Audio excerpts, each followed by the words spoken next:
What's going on, YouTubers? It's the Natural Born Thriller. Welcome you all to Being the Asylum. This will be episode 287. And joining along with me is the only person that's going to join with me tonight. Don't know if that will change, but um, most likely it's just going to be just one. But either way, it's the True Jaybird. What is up? What's up? What's up? It's just me, Oos. Day one ish. Well, let's not do any eating. Now And let's then run it back. Moose. Yeah, let's run it back, Oos.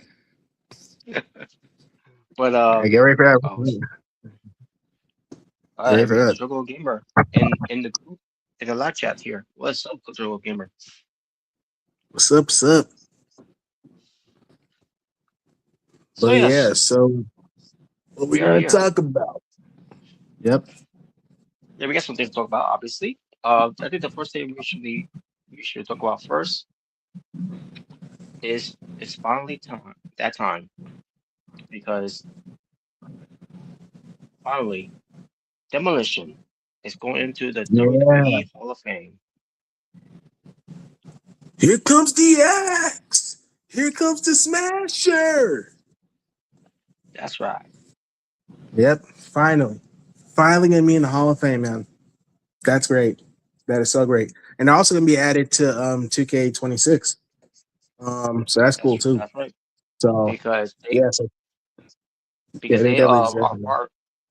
are part of WWE since this man has been taken out. So Mm-hmm. they got license deals and all, which also has them being part of the game. Yep. Um, and here they are. You know, they'll be part of the clash. I mean, the class of 2026, join along with AJ Styles and Stephanie McMahon. Yeah, man. Congratulations, man. Legendary tag team. WWF tag team champions. Um, it's crazy. Like they were seen as like the Road Warriors ripoffs, but then they got really popular at that time. They got over. Hell yeah, they did. Yeah. I mean, Um, they even got to beat Andre the Giant and Haku at WrestleMania 6. So yeah, just win back the tag team belts. that's right. So yeah, it's well deserved, man. Well deserved for Demolition. Hell yeah. Just the overall presence of them with the mask, the the spikes, and Face minus paint. the outfit minus the attire they were wearing, as they wrestle, which Yeah, is another time of why that was even questionable. Oh, why they had to wear that, but it was awesome. Wow. but that's besides the thing, the whole thing. But the face paint was cool. The theme song was cool. You know, even when it came to having Mr. Fuji, who's also a Hall of Famer in his own right, rest in peace. Yep, Um, masterpiece. he also played a very general role for that team, especially that it would led to the double turn that happened at Survivor Series. A double turn that that was that was out of the blue, that came out of the blue when it came to Demolition and the House of Pain. Yep. And, and yeah, so it's great that Demolition is finally again in because they should have been in years ago. I definitely agree. But I guess like I said, better late than never. So Yeah, because usually when someone and before I move on to as well, Joe Gimmer says he also unfortunately I would be insulted that they would take this long. Yeah, exactly.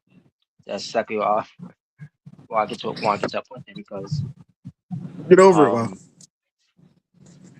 yes because they yo this man has an act to put put anyone in the Hall of Fame wherever he feels like to put in the Hall of Fame, and which is why numbers of guys that should have been in a long time ago never gotten to get in there.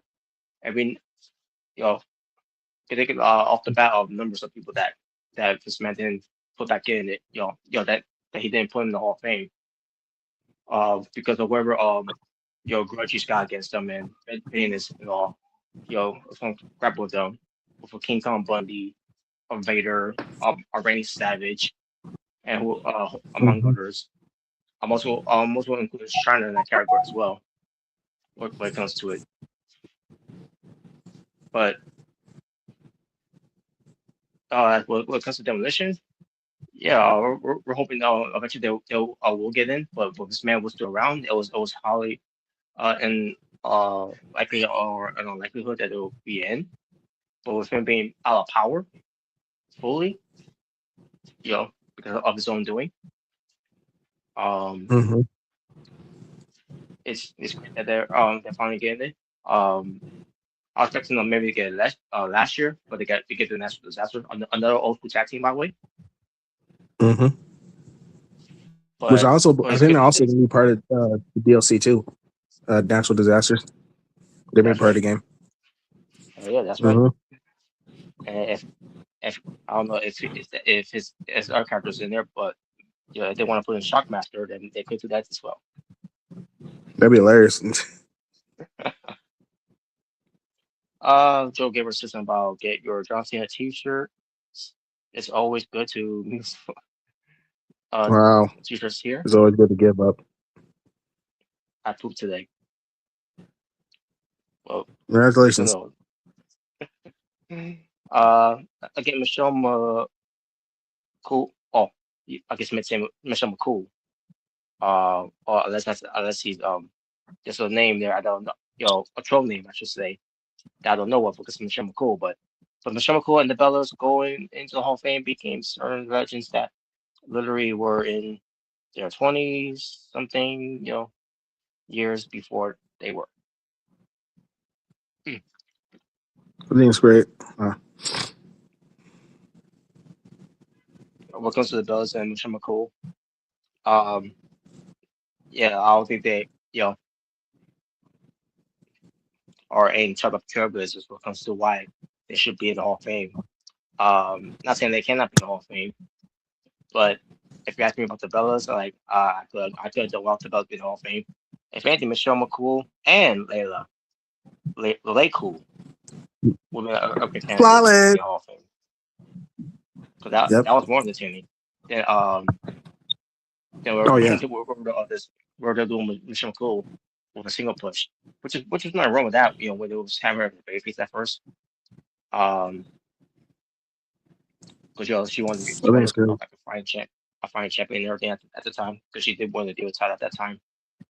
But nevertheless, um, and also coming soon, Mr. Man can't drive with shit for stickers. Well, Vince I can think it's great. drive. The problem is Vince. He's just a fucking maniac on the road. Of the stories will be heard. Maniac. I'm a maniac. Wow. When it comes to demolition, I'm surprised he didn't call it demolition. Yeah. Hmm. But get back to when it comes to demolition not being Hall of Fame. Because there were some things of why they couldn't be allowed in the Hall of Fame, obviously, because this man um you know has held on a lot of grudges over the years for people, and that's also include demolition. You can go back to something that I didn't know at the time what that happened. I believe it's like around the 90s, like early 90s, where Axe, you know, he did end up leaving. Don't know exactly why, but but he left and took I don't know, some lawsuit that happened where he wasn't allowed to use the name Demolition, and but he used the name Demolition, and with a new partner, I think of why her Demolition Blast, whoever that's supposed to be. Um, so there was that issue, and that could have been the reason why Smash ended up becoming a Repo Man later on. I don't know if that was the case. But I think Repo Man was also gone for a bit, and then he ends up coming back, and then he ends up becoming Repo Man. Whoever started behind that reason why he's Repo Man is another story there. But either way, um, but the other thing that also of why this man also held grudge at them because Demolition was one of those people that were included in that WWE lawsuit when it comes to the concussions, basically the concussion lawsuit, and they were included in that whole thing, you know, and obviously it was just not with them, it was with others as well that also claimed that had concussions and they were never diagnosed of any being to take proper care of them. It was a messy situation from that time when that happened, and that's also one of the reasons why this man didn't put him in the Hall of Fame as well. Not only not putting him in the Hall of Fame, but also having New Day break their all-time longest reigning tag team championship records. And now it makes sense. Why they did it. Because I mean, I mean, I thought it was just to get New Day over, and it probably was part of it. But Yeah. now that why, but now that when I heard about the whole like lawsuit thing and there was some bad blood, it's like, oh, okay, Hmm. okay, now I get it. Now I get it.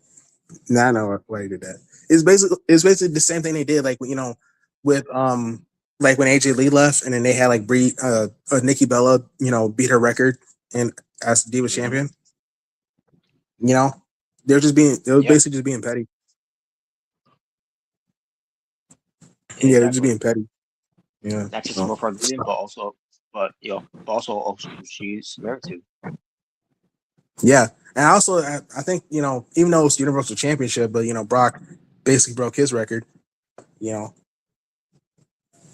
I mean, granted, like I said, it was for the Universal Championship, but you can tell what they were doing. Yeah, even that too. Which yeah, again, Yeah. I don't put the universal belt. When it comes to it, but basically that's basically also what they did as well. When it comes to it, and people were trying to run with that notion of why they did what they did that. Unless CM Punk was Universal Champion, people, you know, that. But at the same time, yeah, because the whole thing with Paul Heyman, managing Brock Lesnar, it's part of the reasons why they did that too. Because CM Punk was managed by Paul Heyman. Now, not for all of his days. Basically, Paul Heyman was managing for half of his days in a way. You can say it in at least when he was WWE champion. With Brock Lesnar, he was with him being Universal champion through and throughout. Whenever he shows up.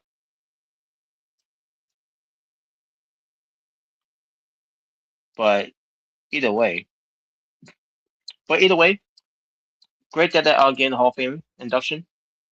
Action Smash, the tag team of 2026 for Hall of Fame this year. We already got Demolition, we got AJ Styles, we got Stephanie McMahon. To me, I still think the headliner is the phenomenal AJ Styles. As as far as what's going to happen with the rest of the Hall of Fame inductees, we got to see who else is they'll announce to be in the Hall of Fame.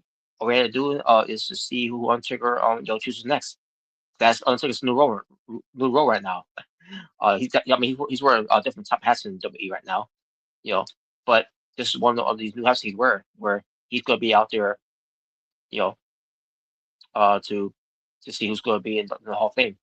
The Green Reaper, who gives out Hall of Fame rings instead of giving out, you know, death certificates. So Yeah. yes, glad that going to want us to here. Yeah, man. Congratulations. Congratulations, to them being in the Hall of Fame. You know, and they're gonna be in the game. And it's been a while. So the last time they were in the video game was WWE 12.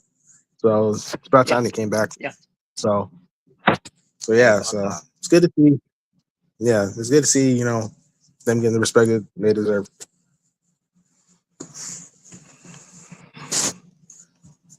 Indeed, yes.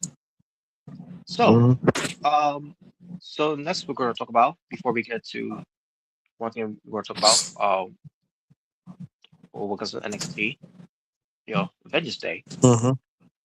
I first want to talk about, Yep. just get out of the way, some stuff about AEW, and basically, what comes to Dynamite. All right. What Uh, happened? as far as Dynamite show was, like it was okay. The MJF and Kevin Knight match happened, and Oh, I it did see was, and highlights of that match. I did see that. yeah, the match was all right.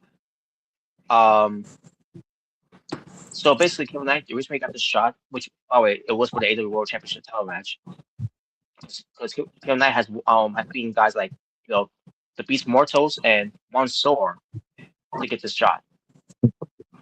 Beast Mortos, yeah, Omega's favorite. Yeah, the Beast Mortal who doesn't win anything, and Mansoor who's not made wrestling on Dynamite. He's mostly like on Collision or on Ring of Honor. Not that matters because he's a jobber too. So basically, he's being jobbers to get a Yeah, shot of an AEW World Championship title match. yeah, that's For great. someone that yes, I mean it's great that he's winning, but for AEW claiming that he's the future of AEW, which he is, Yeah. That's the way they're doing it is not how it's not really helping his case at all. Mm. Now the Continental Classic though, that was a good reason of why he because remember he beat Will Ospreay and Okada in in those Continental Classics if I recall. Yeah, I'm pretty sure he yeah, I did. believe so. Yeah. And those are good examples. Being guys like that, guys that were world champions in other promotions. Yeah. Come on, Beast I'm Mortos was sorry. a world champion somewhere. Yeah, I'd like to know where. But I'm sorry. But the way how big, the way they have these mortals being dropped on AW and customer on Soar, you know, the MXM, whatever it's supposed to be, Yeah. collective, or whatever it's called, Mm-hmm. um, Come on, swap. yeah, that's I'm sorry, that's not gonna do it for me when it comes to Kevin Knight, and I like Kevin Knight, no, um, but no was going to end up believing that he was going to be MJF for the title. No matter how hard they were trying when it comes to booking it like that, but no, that was not the case at all because that match is not going to be Hangman versus his partner, which we'll get to more about what happened from that main event as well. Because apparently on that night they didn't know what's going to be the main event until they decided to make the main event, which we'll get to up part when I get to it. I thought it was ridiculous with how they did it, but Okay. spoiler: MJF won. Obviously. Mm. And MJF's going to be up. I think he's going to be up on Kevin Knight even more. All of a sudden, I think Hannah came out for the save or something like that. Oh yeah, he came out for the distraction, only for you know Steve Mike Bailey to come out to attack MJF, and then that was it. I think MJF may escape after that, but okay, that was basically that one. Then um, there was two squash matches they had on the show. You had the Brawling Birds, which is Alex Wednesday and Jimmy Hayter. They went up Mm-hmm. against the Inspiration of Cassie Lee Yep. and Jesse McKay. And Iconic. and then yeah, and they were doing their inspirations, dance, and the music was playing. Was by the way, the song by Harley Cameron. Yeah, that's So they're right. out there and they're doing their thing. They're doing the entrance. All of a sudden, the entrance in the music stopped. All of a sudden, what? All of a sudden, they're in the ring, and they're telling the production people to run it back. I'm like, what? Oh, oh boy. So what they do? They run it back. I'm like, what the hell? Are they It's calling just me Jay Uso now? see, it's over. So now we're gonna do that with the Iconics now, with the Iconics. Well, with the inspirations, but either way, yeah, we're doing it with them now on AEW. It's awesome. You have a tag team there called Pirate Party, where you could do something with them by running it back. And the reason I say is because when they returned to House of Glory, they were in this tag team match, and they were doing the entrance and everything, and basically using the AEW theme, the whole shots, shots, shots, shots, Yep. you know, which is I'll start one to after all this time, when it comes to but I was just when they changed their music in the first place, but I had to listen to the music for us can't remember how long they changed it, but it's been years, but I finally got into it, and the whole shots, shots, shots, it's very catchy, you Yeah. um so they this, but my point is what they were doing that at House of Glory for this event at this event they the music stopped and all of a sudden the music was playing again and they didn't even say they didn't even say run it back, it just played again because the entrance was so long, because it's this is the return to to House of Glory, and enemies playing again, and then all of a sudden they're doing the shots basically.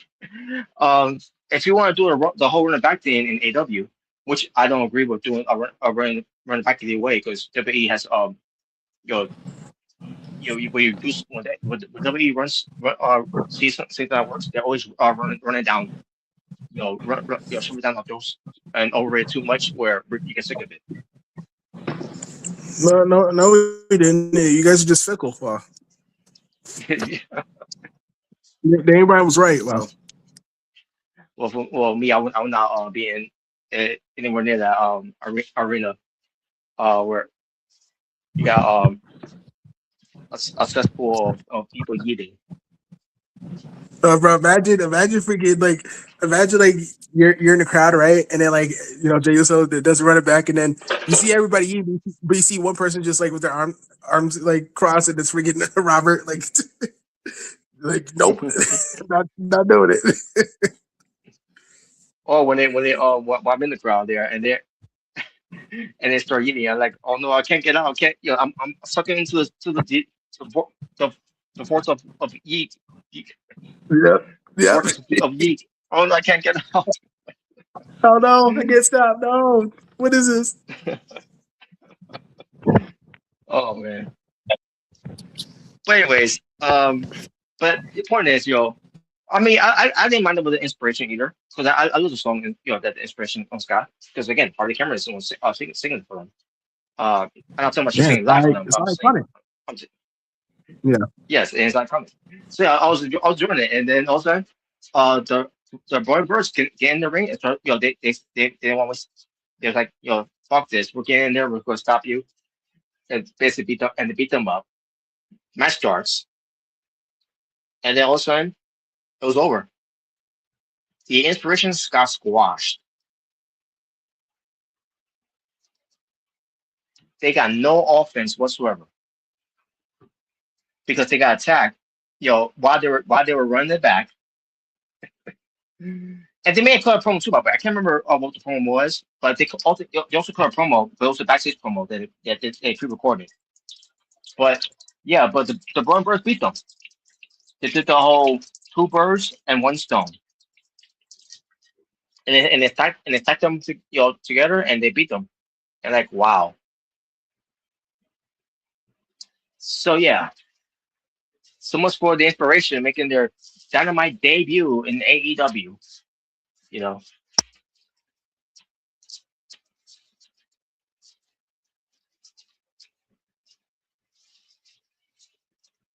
Okay, so we got here Sage of the Six Pass, which I'm assuming that's Omega Red. Hey, Omega Red, what's up? If you're available, um, if you can see the link in the group chat, where, it's there for you. where you at? But speaking of another squash that happened, we had another squash. The Hangman and the Page. He went up against a guy named Marty Snow. Marty Snow. Okay. Yes, a well-known indie guy named Marty Snow is going to make his AEW debut against the Hangman and the Page. And the match started. Hangman got a lot of offense in, and I can't remember how he beat him. I don't know if he did the Buckshot Larry or the Deadeye. I don't know. I don't care because it was not squash.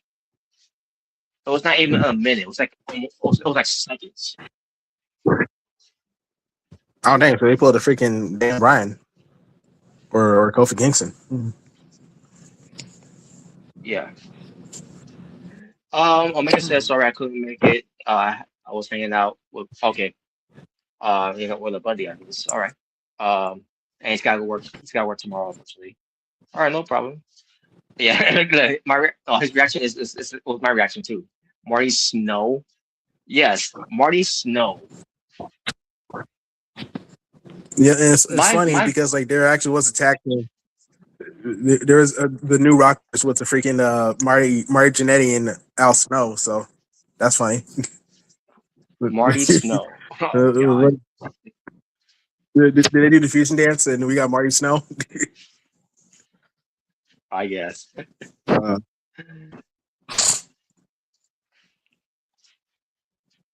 But uh, so then, hey man, he's just going to promo, and like, okay, we could just have him just cut a promo. Why we had to have him have a standby squash match with some guy named Marty Snow? Which probably I think it was a rib to hey man, because now if the guy's name is Marty Snow in the Indies, in fact, let me Google him just to just to see if he's really is called Marty Snow before I say anything when it comes to about trolling Heyman here, or either out they're trying to troll us.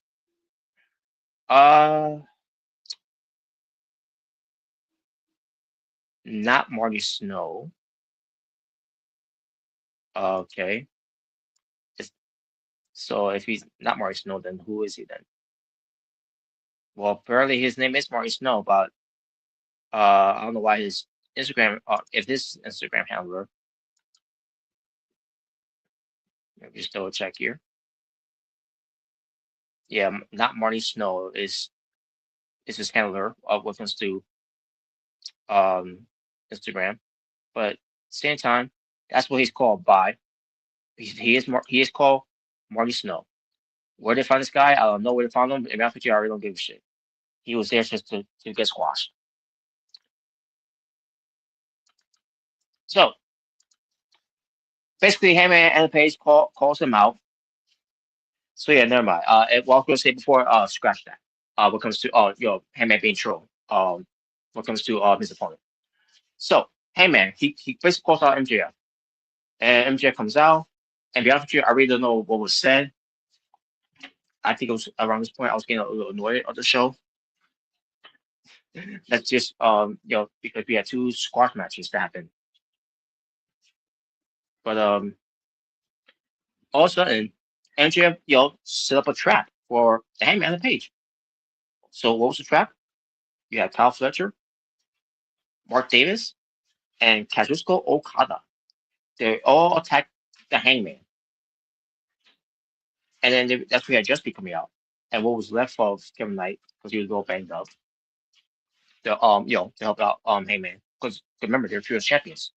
The what was it? The Jet Set Rodeo,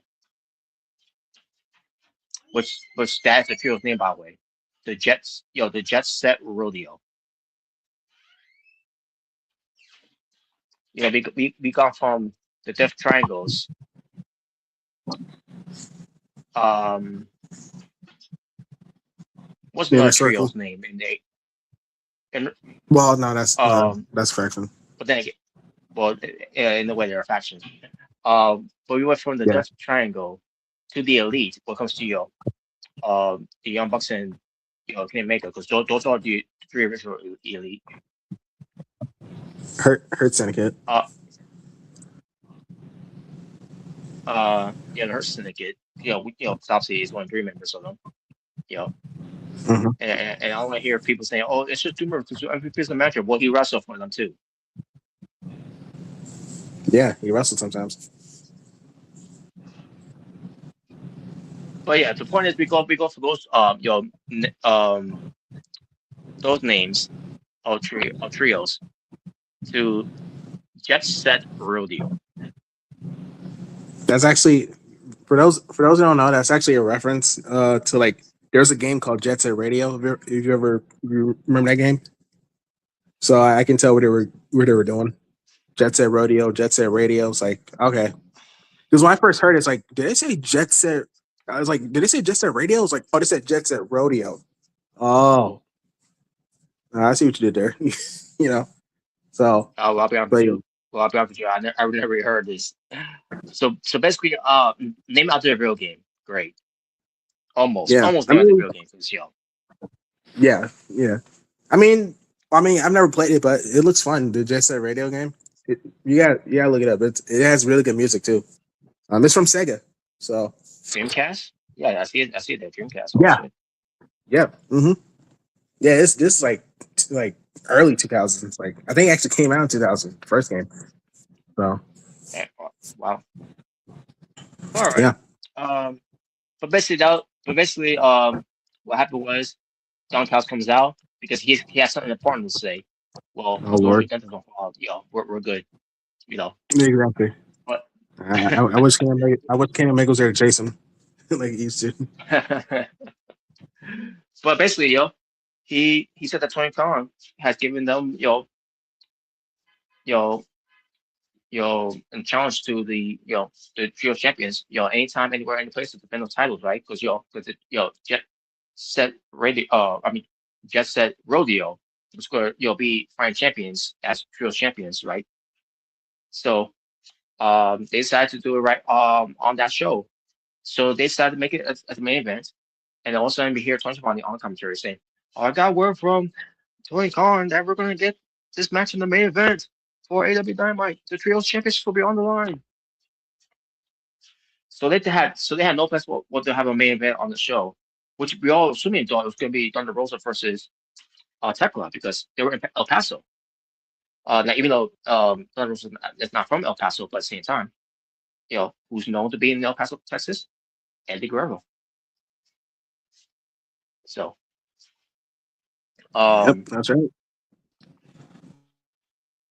but either way, that was the main event, and we'll get to have him at the main event as well.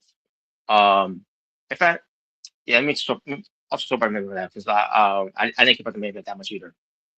Basically, Jet Set Rodeo versus former tag teams of Aussie Open now. Kyle Fletcher, who's a TNT champion, with Mark Davis. So we got in a way we got Aussie Open back together in a way because Mark Davis, it's unfortunate for Mark Davis because he's been injured a few times. He can never catch a break, and then we had a new partner and Jake Doyle, where those two look like they were a good tag team. But unfortunately, Jake Doyle is getting hurt, so Martinez was floundering and being a jobber for the Don Fowles family, which that's nothing new there. But now he's in his role here with Cal Fletcher and Kazuchika Okada, who's the AW international champion, and yeah, as a trios here because Okada and Fletcher are being a tag team now as well, known as the Proto Kada, something like that. I can't remember what the tag team name is supposed to be. But it's all in spite, to just make to Jessica jealous because that's Okada's idea to make him jealous. You know, but either way, but MJF got involved with the match though. He cost just said um Rodeo the match, and Kevin Knight was the one who took the loss by the way. So Kevin Knight lost back-to-back matches. He lost the opening match of the show, and he lost the ending of the match of the show. But he's the future, guys. He is definitely the future for someone who can't even catch a break, who can't even win matches. Because obviously, in fact, I don't think he wasn't even the main reason why they won the belts in the first place. I think it's Mike Bailey who pinned Powerhouse House at the time. I'm assuming that's what happened. But the point is, now the Don Fowles family has more gold in their in their faction now. You got Okada, who's an international champion. Kyle Fletcher, the TNT champion. Um, Now they got the trio championships alongside with Mark Davis. So in a way, I'm happy for Mark Davis getting the belt because I feel like he deserved it. Yeah. And just it was not a good long term anyways. With Jet Set Rodeo, especially their names they took enough for them. Which one of them, which Mike Davis is on TV. Mike Davis is still on TV. What about if we come up with our new names for as a trio? Horsecock. Oh yeah. Oh yeah. Yeah. I, I, I heard about that. Yeah. I was like, what? It's like, yeah, you know what? Just Set Radio is definitely a better choice. You know what? I agree with you now because I don't know who thought.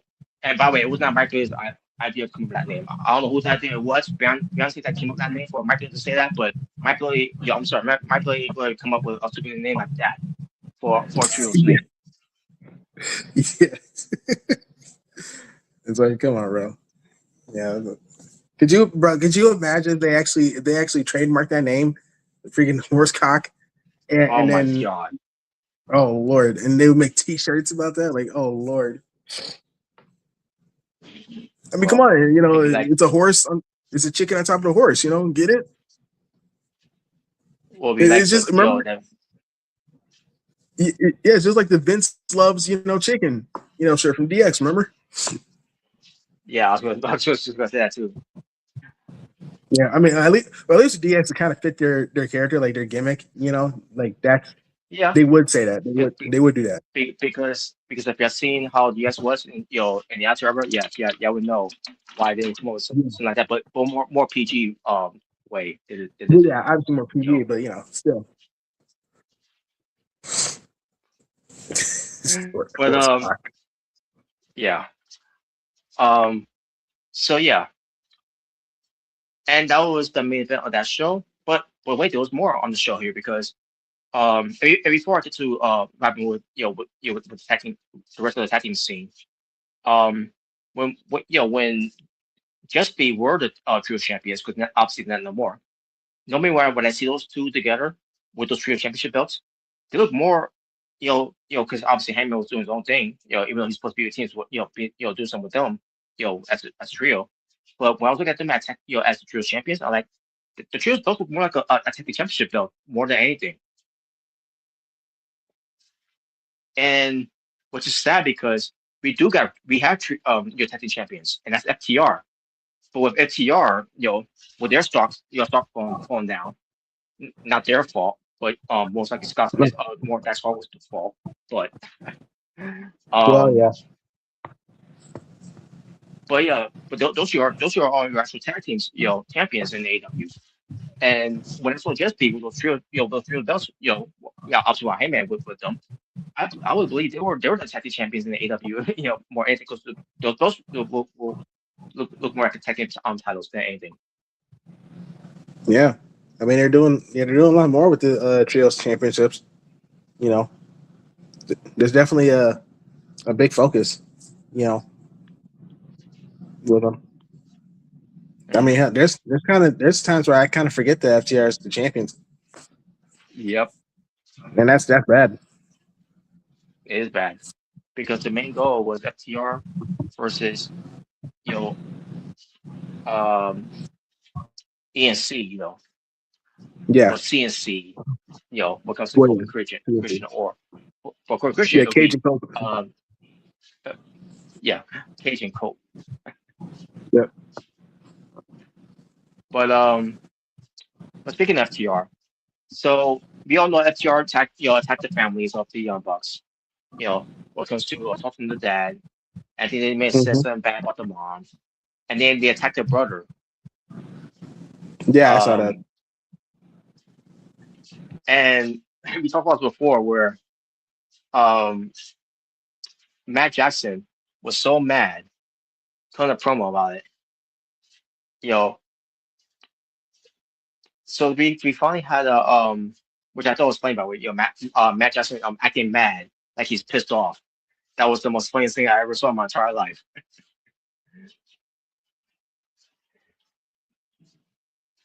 Oh man. So we get to this sit down with Renee Burkett there with the Young Bucks and FTR. And with what comes to Young Bucks, they had Brandon Cutler there, who was filming it.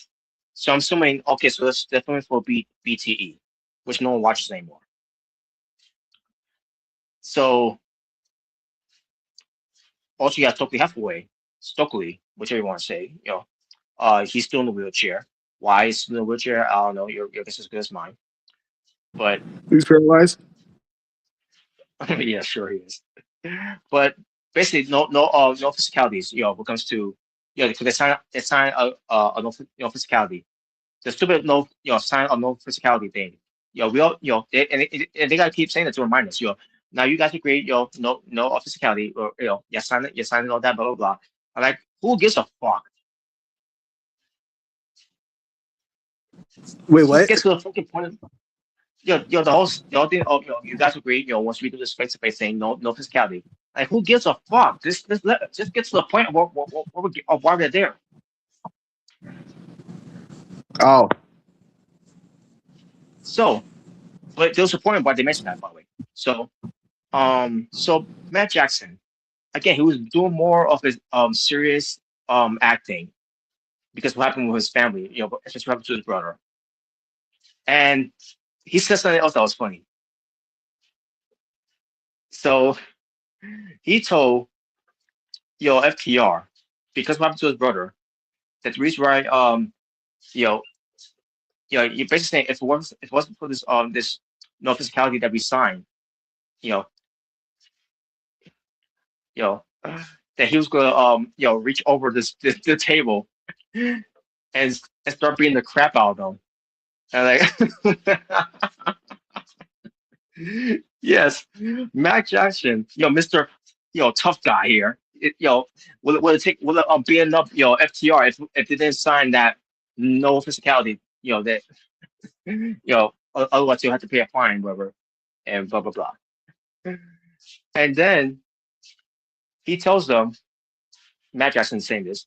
Matt Jackson tells them that we're gonna make you guys piss and vomit, something like that, or we're gonna beat you. We're basically saying we're gonna beat the hell out of you, leaving you in your piss and blood, whatever. Like, all I could do is laugh. Matt Jackson saying this dude, as he's dude, acting mad. dude was like, did he really try to copy that one Brock Lesnar promo? Like, because Yes, that's he exactly did. what Brock Lesnar said. Yes, I think that's what he said about John Cena. It's like, bro, they totally copied. They totally copied that. yes, he did. Yeah, Of your own piss and and I was like, blood. Yeah, that's what it was. Your own piss and blood. yeah, and I was looking Get the like, fuck out of here. Yes, exactly. For me, I was laughing. For me, I was just dying laughing. I was like, get the fuck out. You ain't Brock Lesnar. You're you're yeah, comparable yeah. to Justin Drake. Get the fuck out of here. Uh, dude, freaking Hook's more believable to say that than freaking the Young Bucks.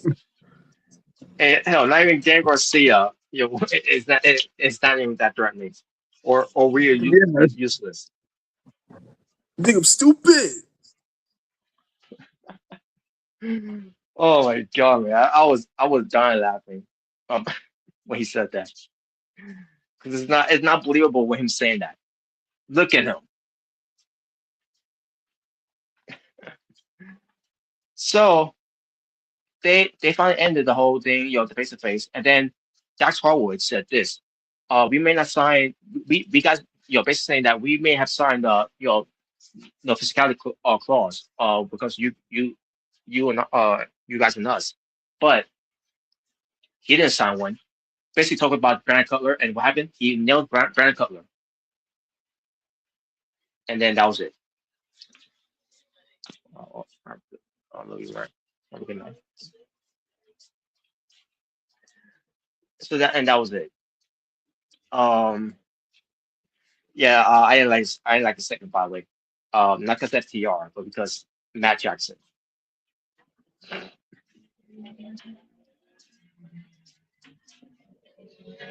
So yeah, this is all been enough for the match of Revolution, and I don't care for the match either. I seriously do not care about the match. I mean, it doesn't really help that we've seen it, so many times. And honestly, Yes. yeah, the the first few times they did it, obviously it was exciting because it was new. But they've been kind of like overdoing it a little. They're kind of overdoing it, especially like a few years Almost like ago and every All year. In. Like every year. They do it every year. Yeah, that's what it feels like. They do. Yeah, it feels like they almost do it every year. So yeah, it's like Oh my god. it doesn't really feel special anymore. You know, even with the roles reversed. Like, well, I mean, it's not really roles reversed because because in 2020 it was heel FTR versus babyface, the Young Bucks, And then I think the next year it was face FTR versus heel Young Bucks, and we're basically back to square one. You know, Oh my God. Yes, you're right. You're right. yeah. So it doesn't really feel that special. You know, I mean, yeah, they beat up his family. You know, the FTR beat up their family, but like still, you know, they're really trying to make this. You know, look how personal it's gotten. You know, they beat up the Young Bucks family. You know, the Young Bucks is really gonna. He's really gonna. They're gonna destroy FTR. They're gonna destroy them. Yeah, Okay. sure they are. Yeah, exactly. Yeah. Okay. Okay, Matt or Nick, whoever said the Brock Lesnar promo. Okay. It was Matt. Yeah. Yeah. Okay. I don't know. I still will never forget, when they first turned heel in AEW. With the film with the Good Brothers and Kenny Omega, that whole thing. Wait, hold on, Yeah. pause it. When it's up to too sweet.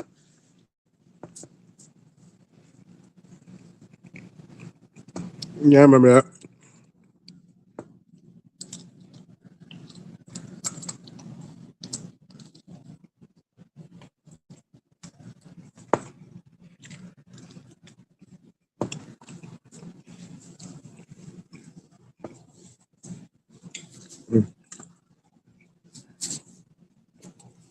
They look so happy when I'm looking. Savior, bucks for another day.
I guess I was getting the Smarky snacks.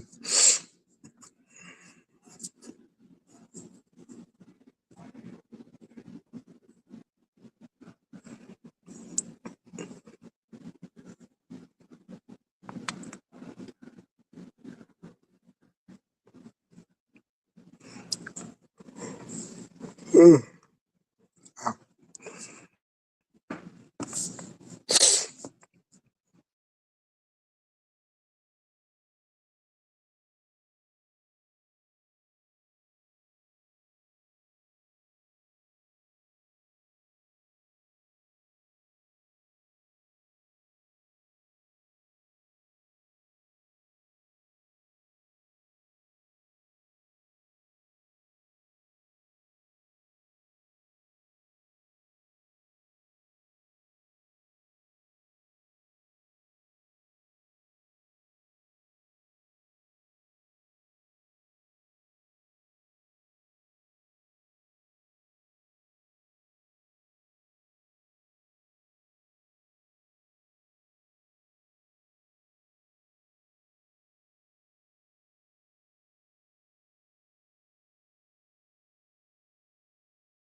Hey, I'm back. My fault. I had to take care of something from the other side, from the other room. Um, Yeah, so Smarky what were we snacks. saying again? What were we saying again? Oh no, not that. Uh, that we were talking. I think the last thing we were talking about was FTR and Young Buck. Oh yeah.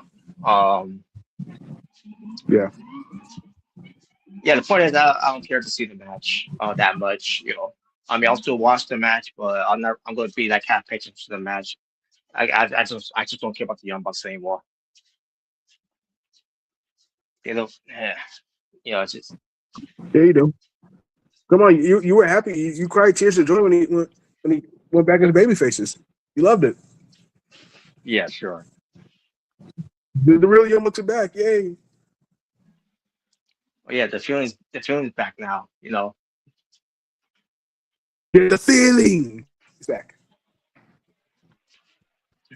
But so yeah, that's basically it for that one.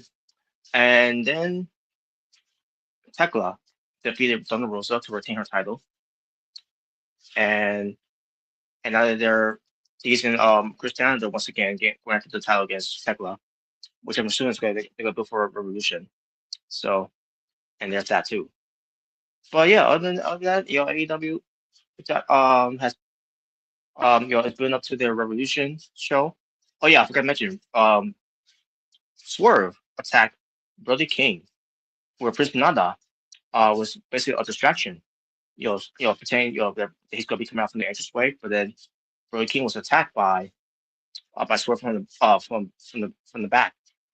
I mean, from behind him, to say, in the ring, and he choked him with his chain, and yeah, basically proving that he's the most dangerous man in AEW. That Swerve is, and Most he, dangerous. Most dangerous. yeah, and that's something that a heel would do. By the way, a heel attacking someone from behind, and the manager persona, you know, pretending that Swerve's coming out from the entranceway. That's something a heel would do. Yeah. I don't know. I don't know how well it went to people, because people that that they're heels now. So, No, they're twinners. They're twinners. oh man. I mean, yeah, you would think that too, because they all, because the whole whose house, Swerve's house, chant. Yep. Yeah, it's yeah. You guys, you don't deserve it. Sing along with Swerve is over. Well, That's right. Now you want to see what a real heel looks like. Jay Uso, when he doesn't do no more yeeting, he's gonna be about no yeet. Then we'll talk about someone being a heel in wrestling. yep. It's really just me, Oos. Yes. Oh man. Um. But yeah, that's pretty much it when it comes to AW. They were talking about, by the way, on the show, that which this was news to me when it mentions it on Dynamite, because unless someone was about Collision about it, I don't know if they did or not, but I thought they did. But when it comes to Kevin Knight going after the International Championship from Okada, and Kyle Fletcher is threatened by Mike Bailey because he's going to his TNT title. I'm like, since when they talk about that, what are you talking about? I never heard of them going to those belts, but whatever, right? Um, it was all just a separate match for them. That's basically what it is, and that's exactly what they did. We're gonna have Okada versus Kevin Knight. We're gonna have Fletcher versus Mike Bailey. I'm assuming on the next Dynamite show, I think they are. But let's build for Revolution. I don't know. Um, and yeah, that's pretty much it there. So AEW Dynamite is trying to do something when it comes to build up for Revolution. I don't know what they're doing on Collision when it comes to it, but I don't care about watching Collision. So there's that. And yeah, as far as Revolution is, they're doing their best to build it up, but it was as long as they got some matches that people actually want care to see, like Bandito versus Andrade. That's gonna be something on to watch, even when they have the match, especially all the stuff that they're doing with these two as well. Hell yeah! Basically, Bandito is all excited. He's going to wrestle Andrade El Idolo, and then Andrade is like, yeah, and basically, mocking him by saying, you're acting like a super fan. Like like you want a selfie. Basically, he basically not taking Bandito seriously. I think, and that's the story there. The story Yeah. there is that he's acting like a super fan, and he's not. He's actually look like a superstar because the way he's dressed. Look at you. You're wearing some type of hoodie. That me. I'm wearing a business suit. I look like a star. You look like a average fan who's wearing a Mark mask. You fucking Mark. Yep. Once again. Okay, MJF.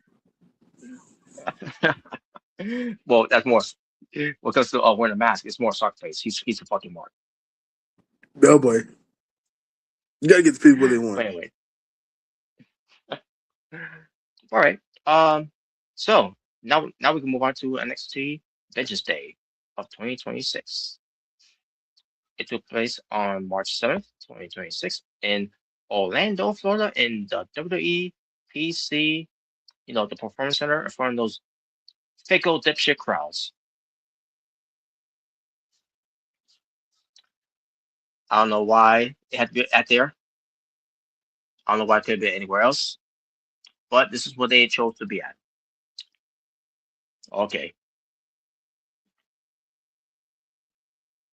Your commentators, Dick Joseph and Booker T,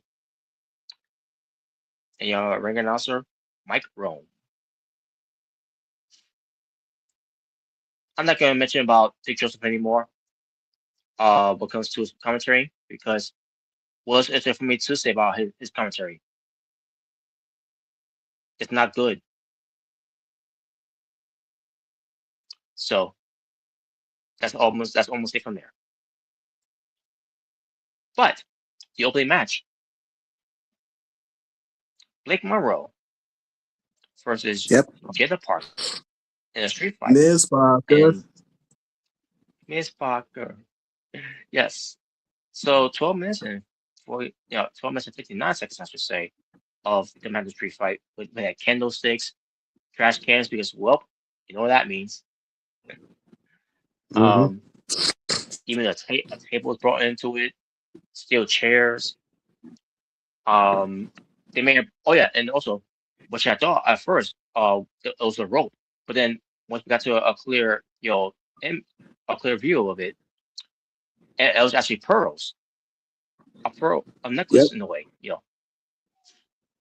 And we have a bag full of thumbtacks.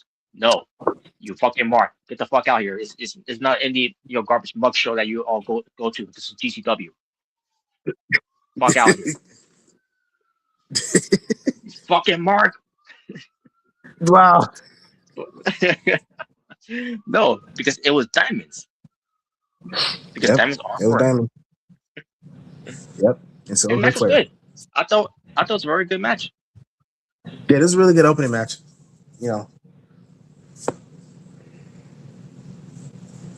Yeah, this is a really good opening match right here. Hell yeah. And in the end, Blake Monroe got the win. Yep. And yes. And obviously, I believe this program will continue. I think it will Yeah. continue on to Stand Deliver. Mm-hmm. Because obviously the first match I had was a regular match, and they still continue Mm-hmm. on the program. Despite what happened to Peter Parker, with her, that she was dealing with her neck, but luckily it wasn't anything seriously because she's now back. She's on she's doing her thing. I love the other the ring attires they're both wearing, by the way. Peter Parker especially, Miss Parker. Um, but either way, yeah, I'm enjoying this program with these two. Even though I don't watch their shows, but I've been watching their clips so far on YouTube and Instagram. Been seeing what they were doing. Building up this program, this heated rivalry they have as of late.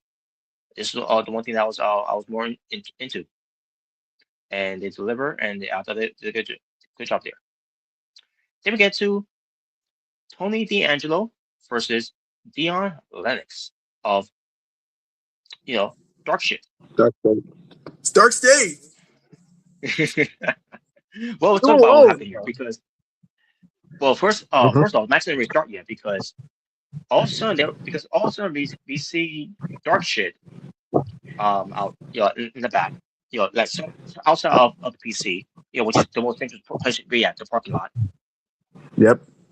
Um, and then Tony D'Angelo shows up, except it wasn't Tony D'Angelo. It was some guy who was basically a bully Tony D'Angelo in the car, Yep. and and Darkshire thought it was him. All of a sudden, Mm-hmm. the real Tony D'Angelo shows up and starts beating him up, and Yep. then he's fighting Dion Lennox, and they got to into the building, and then the gate was closing down, and all of a sudden Darkshire was trying to get through, right? And he had Mm-hmm. Sugar Me Timber. The way he was trying to get in, he was basically throwing Second stuff be onto done. the gate.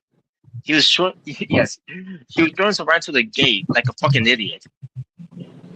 He's the wild card. I'm like, what the fuck is wrong with you? It's like, He's the lunatic. He's the wild card. his his work is fucking shit. Wow.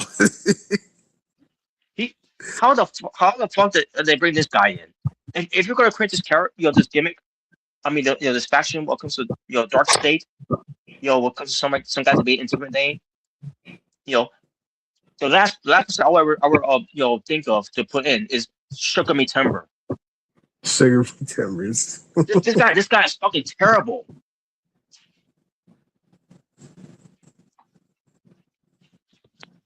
I think it's great. So, but more for later because also Tony D'Angelo and Dion Lennox were still fighting. The best thing about your Dark State is Dion Lennox. The sooner they get out all that fat faction, the better. No, Sugar Timbers is the star. Well, let's make him NXT champion. Let him be the leader then, and Dion Lennox could be kicked out of it, and they can replace someone else that could be garbage too in that group. So fuck that group. They're all shit anyways. Dion Lennox is the star out of that. He's a hater, Robert. You're racist. Wow. By the way, I'm gonna get to more about what I saw, and when we get to the average side. Um, but they continue on, fighting. Also, then they get to pushing a fake wall, a fake door. By the way, I'm like, wow. No, that's a real door. Just it's only a little strong. Yeah, Toe Jazz was pushing him, and then, basically his hand went through that door. So, but they kept on fighting. Which the best part, was those two having a brawl before they got into the ring. Because I was confused, like, wait a minute, is this supposed to be like a backstage fight? I thought it was supposed to be like a one-on-one match between these two in the ring. I don't know how this ended up happening. Because I was doing some things, and then also I heard there was something going on, and also wait a minute, what's going on here? Oh, the honest, and the rest of dark shit, trying to grab someone in the car, which I'm pretty sure it was Tony D'Angelo. Um, but they continue on, and and somehow they got to outside of the building again. I think that's what happened. All of a sudden, dark shit comes out. Only two, by the way, two guys.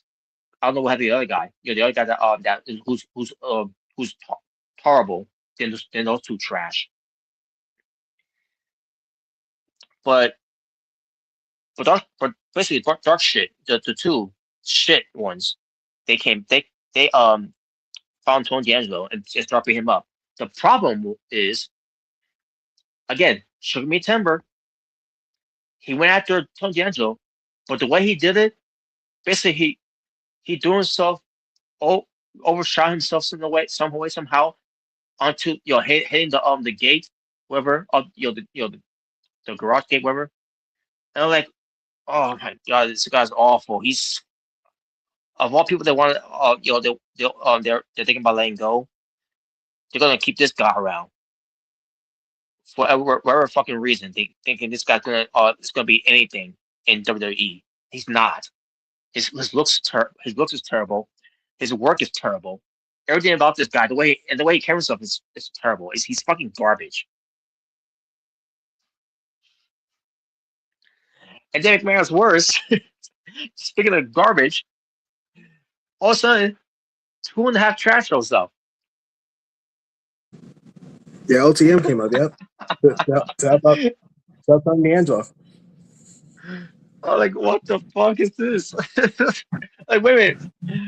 Now, last I saw these guys, they were with Joe Hendry backstage, and they're trying to brush him up a little bit, but Joe Hendry's trying to convince them, they could go after someone that Joe Hendry was feuding with at the time. I don't remember who it was, but I guess after that interaction, like I guess from there, somehow, some way, they now all of a sudden, off the mud, which I call them 2.5 trash. Now all of a sudden they're baby faces. I mean, ever since he came back, they've been baby faces. So that's what it looks like. So I guess they're baby faces. Don't know how, don't know why, but it's one of those situations why they. Man, I think it was the same night they cut a promo. They did, which on Dark Day. I thought it was a very good promo from these guys. Yeah, that was good. Yeah. Not so much of them in the ring, but yeah, I thought they cut a good promo. Yeah. It sounds unbelievable. Young Bucks, Matt Jackson especially. Yeah, exactly. Yeah, exactly. Now, if they would have said that, if OTM would have said that, I would at least believe them. It's like, okay, that at least it is believable from them, not from Matt Jackson. And also, but, guys that these guys are very good talkers. Something that Ricochet can't do. Oh yeah, no. No.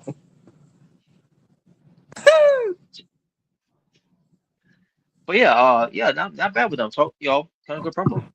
But that was later on though. But they end up fighting dark shit. Those two members of dark shit. The two guys that are trash of dark shit. So then the fight continues on, and we get to them going through the the platform they have for NXT in the arena.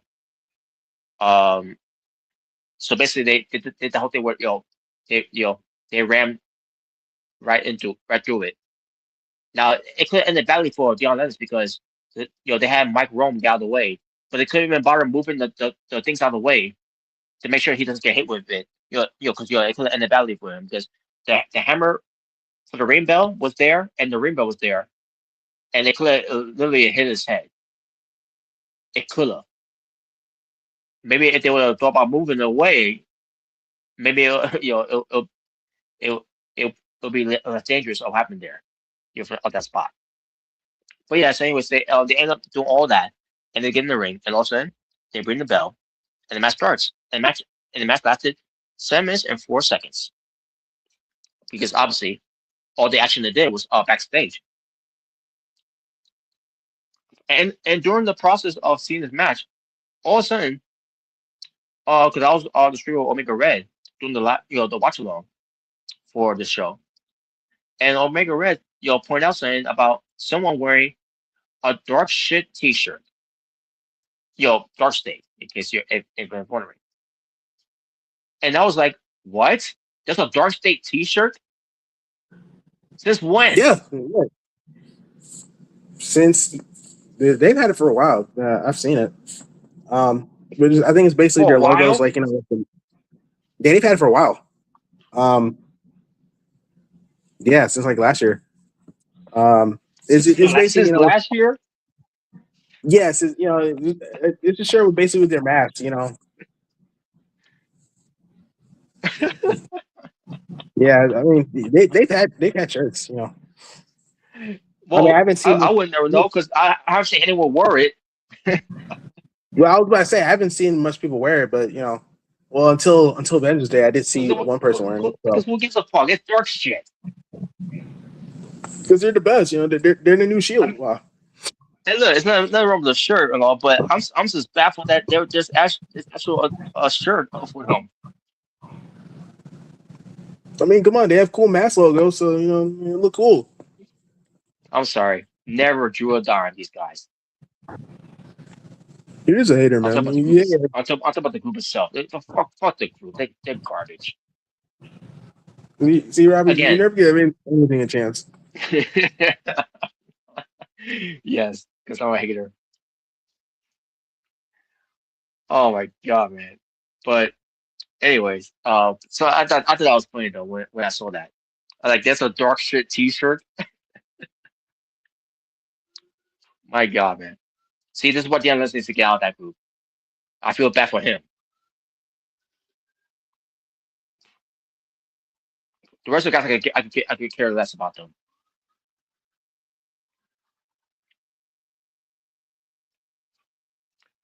I can't believe of all people they chose to be in that group, they chose someone who's actually talented, and Deion Lennox.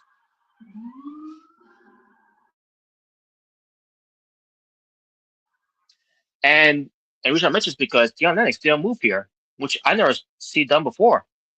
So basically, he got told D'Angelo, um, under his head under his armpit, picks him up, has him straight shot on the ropes, and then turns it into a blue thunder bomb. I'm like, holy shit, that was cool. Except he didn't win the match for it. I'm like, damn it, man, are you serious? A move that we never seen done before, and someone kicks out of it. I gotta check. I gotta check out the move. I gotta see how he did it. And it looked good. This see, that's what I'm talking about. Deion Lennox, this guy is he's a fucking star, and he knows how to hit some moves and makes it look good. And yet here he is, pulling us a move out of nowhere that's never been done before. And Blue Thunder Bomb should be a finish move either way because him and Zayn, has Yeah, always hits it, and sometimes he never wins with it. Even with AW, when we had Konosuke doing it, even when Konosuke did the Blue Thunder Bomb, off the top to I can't remember if it was to Kamega or whoever, he did the Blue Thunder Bomb off the top. Like holy shit, that was incredible. Play the kick out of it. Like,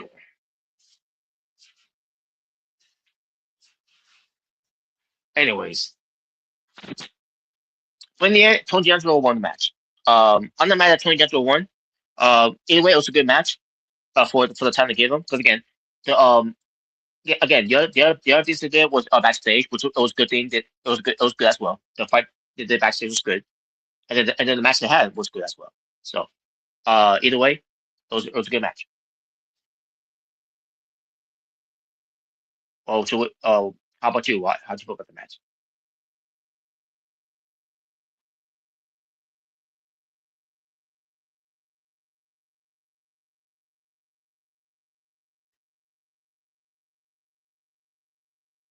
Uh, Jaber, are you busy?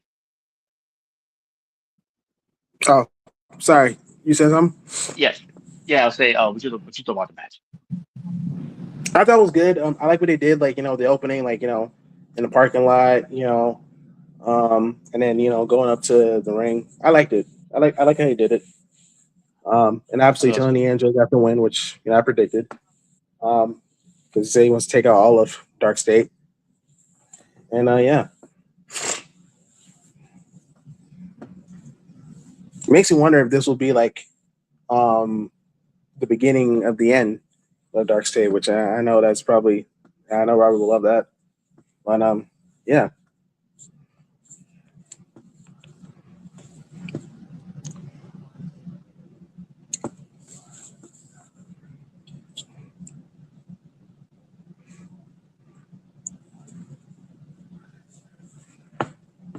but yeah, I thought it was pretty good, pretty good.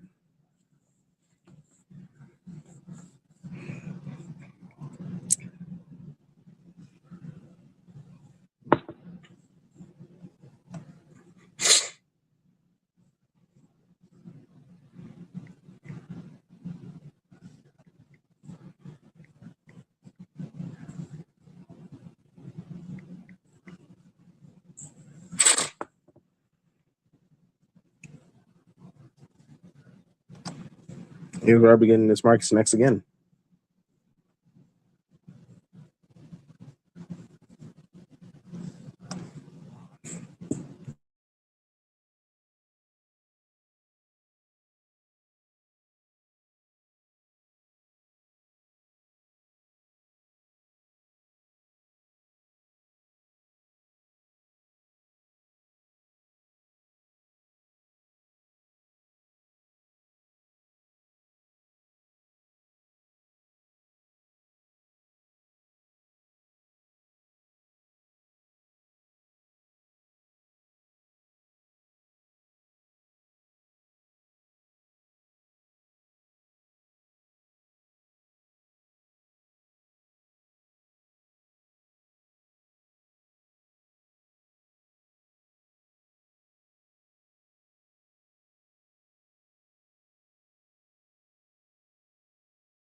I guess when Rachel Robert comes back, we get to the next match.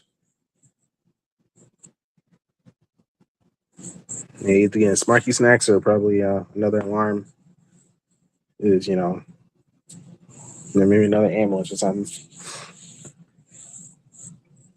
Scott saying, holler, do you hear me?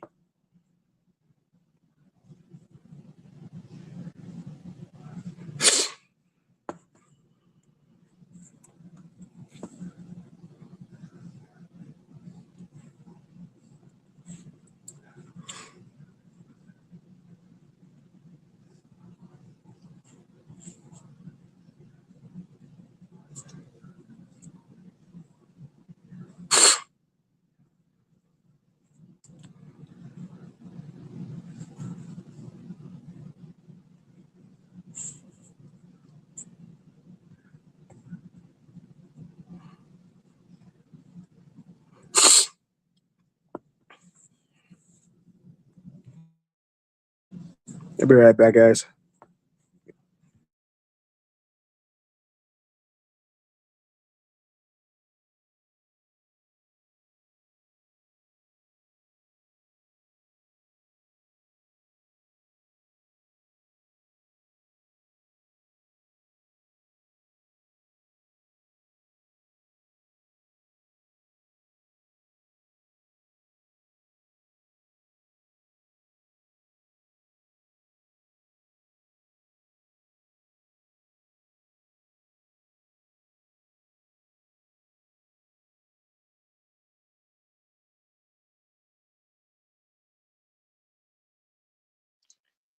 Hey, sorry guys about that.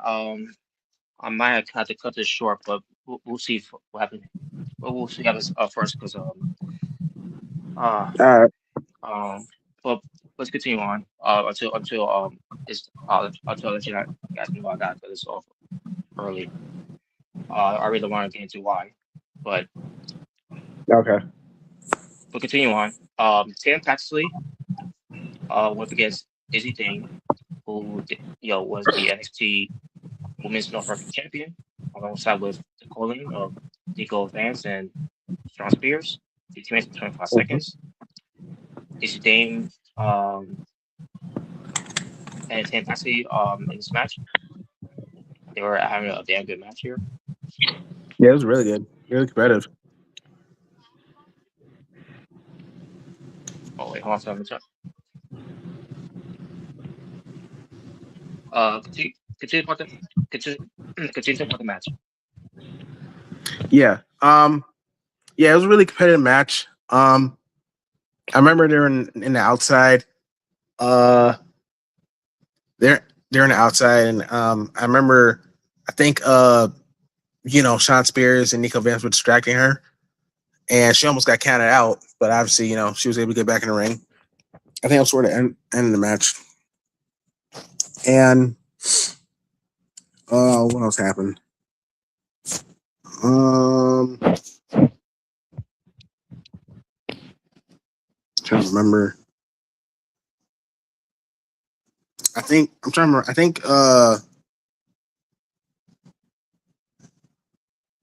I think Tam Paxley hit her finishing move on Izzy Dane, and I think that's when she won the women's North American Championship. So now that Tam Paxley is the new NXT Women's North American Champion. That is. Um, yeah, I thought it was a pretty good match right here. Um, I've been really enjoying their matches. I really enjoy their matches between you know Tam Paxley and uh Easy Dane. They've had really good matches. Um, well, I think it was Deadline Day had a match. I thought it was really good. I thought that was a really good match. Um, so yeah, Tam Paxley's your new NXT Women's North American Champion.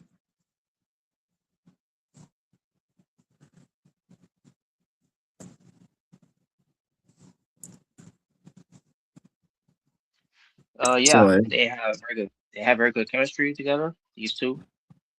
yeah, From the last three matches they had, and this was no different. This one had, had a lot of good spots they had in the match here, and I like good storytelling. Yeah. Even Tim Mhm. Paxley, um, I guess in a way you could say that she brings a better she brings a better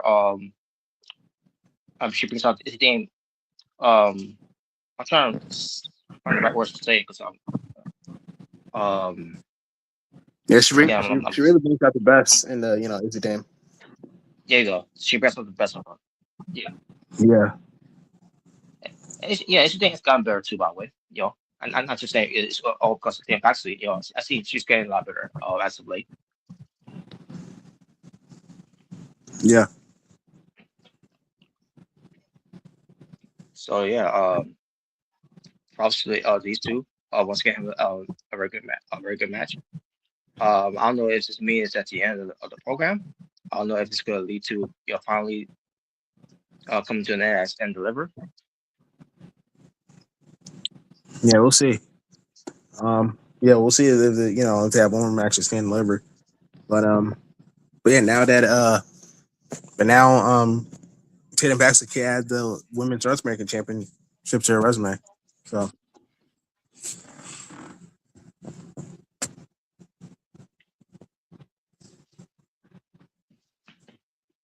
Hell yeah! So Tim mhm. Paxley has won the NXT Women's Championship, and now she's won the NXT North American Championship, Women's North American Championship. Yep, I think it's great. Very very nice. Um, Hmm. Now I don't remember if it was before or after this match that happened, but we had a segment on the show with the interim general manager of NXT, Robert Stone, and Yep. basically he brings out fatal influence, which it includes the NXT Women's Champion JC Jane, the Rock NXT State star, Champion, JC Jane. yes, yeah, yes, Yeah. the NXT Women's Speed Champion, Colin Henley, Hmm. and Laney Reed, and basically the promo was it was supposed to be an announcement that was supposed to make, but they was throwing time and AC Dane, oh no, no sorry, JC Jane, Yeah, JC Jane, man. yeah. Again, I'm sorry, folks. I'm too distracted. Because I might have to cut this show off for you know cut it short. This show short. I have to say. For this situation I might have to take care of. But JC Jane was cutting a promo about being the Diamond Women's Champion. It's debatable because of how they booked her. Um, because they did her no favors of being Ultimate Women's Champion in NXT. No matter if she is in this group, which by the way they've been booked as losers too.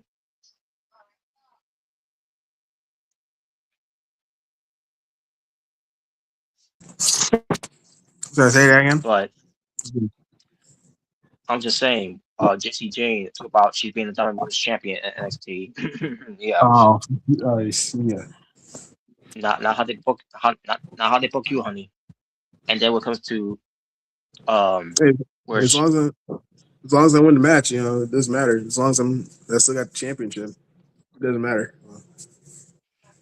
yes, because being dominant means having someone help you win matches makes you dominant champion. Yeah, but it's Hey, just Roman about Reigns did it. Well, well when he first did it missed something. yeah, Um, exactly. because he was built up a family. You know, he's built up a bloodline. Jessie Jane already had a group with her, and they've been losing, as for a lot of those times until they decided to do it for a shock moment.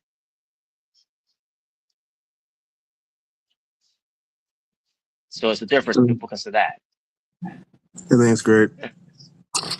But she talked about how she's gonna, she's basically being delusional that she's gonna, headline can deliver to be in the main event. And then she said, and eventually to headline in the main event of WrestleMania, and all I could do was laugh. Wow. Again, Yeah, not how they booked you. you'll probably be main man at the pre-show. Wow. Yeah, that's just a main event. You know what I mean by that? WWE main event that ever main event of WrestleMania.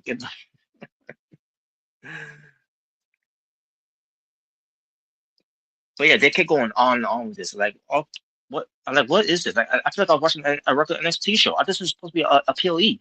You know, NXT Vengeance Day. I feel like I was watching another episode of NXT, which I don't watch anymore. It's like they set this up for me to for me to to sit through and watch this shit on a PLE.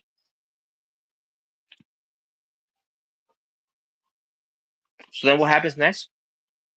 Because Rob Strong's trying to make a point here, right? Because they was going too long with this whole thing, and then all of a sudden, Queen Cooper comes out, Zarya, and so it's about she wants another shot, and then Rob Strong was going to say something, and then all of a sudden Saruka comes out, and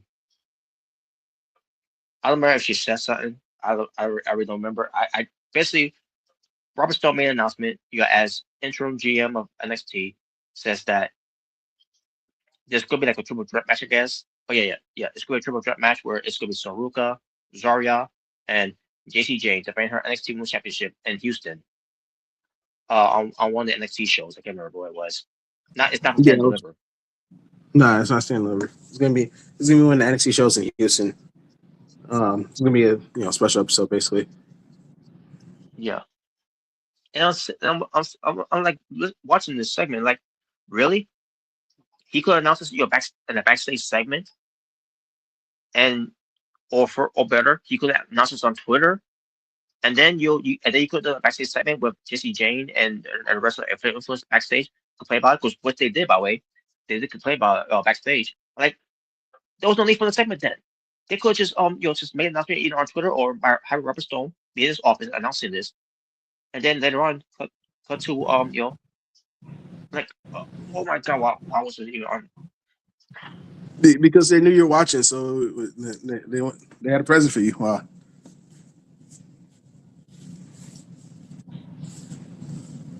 Oh my god. Yeah, Robert loved it. All right, talk about this. Anyways, but it's been done. But talk about the next match. NXT Underground, Lola Vice Yep. versus Ryan Jordan. 6 minutes and 37 Regret seconds. that. So we how you felt about that match? I thought it was pretty good. I thought it was I thought with Lola and Miss, you're gonna regret that. Klein Jordan. I thought it was pretty good underground match.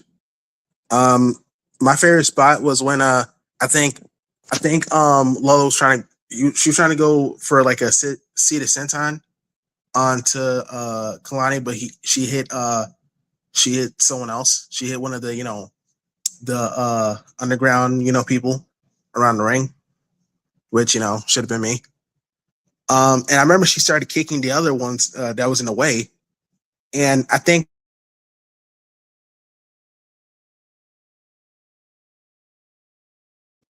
and Lola Vice's family were there. They were there, and Kalani was taunting them, really healing it up. Um, and I think when they went back to the ring, I think that's when Kalani, I mean when Kalani got hit by like a back fist from Lola Vice, which knocked her out, which and Lola Vice got the win. Which basically I think they mentioned that she's Lola Vice is undefeated in NXT Underground matches.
Yeah, sorry about that, guys.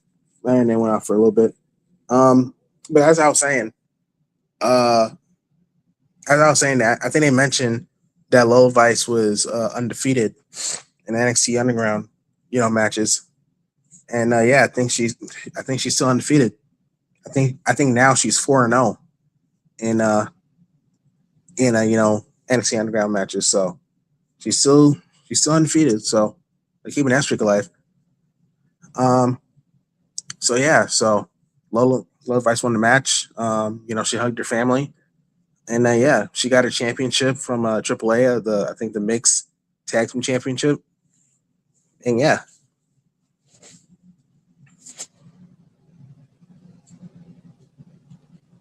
Um, All right, guys. I'm sorry, guys. I thought I was going to head out, but no. Um, I guess everything's fine now. Um, okay. so yeah, yeah. I guess, folks, I apologize for this. I thought it was gonna be one of those things that I gotta yeah, end the show here, but there. Hope everything turns out well. Um, well, anyways, yeah. So when it comes to NXT's underground match here with Lola Vice and Klein Jordan. First off, Klein Jordan looked great. And, Yeah. how she looked. She looked at it. Actually is a main fighter. How she carried herself there. Yes, she did. Um, and I looked and the match was good. I like finally I found a good NXT underground match. Not since the first one they ever did. No, they were all good. You just say everything. Wow. Now there was still some nitpicks here in this in what they did here. So they did do that one What spot I hated. what else is new with you? Wow. They did do the one spot I hated, but they didn't do too much of it. I was thinking about what they would have on the Love Vice dad do. He was giving the throw down. I'm like, what the hell? Like Yeah. go try to go business on the business try to go business himself.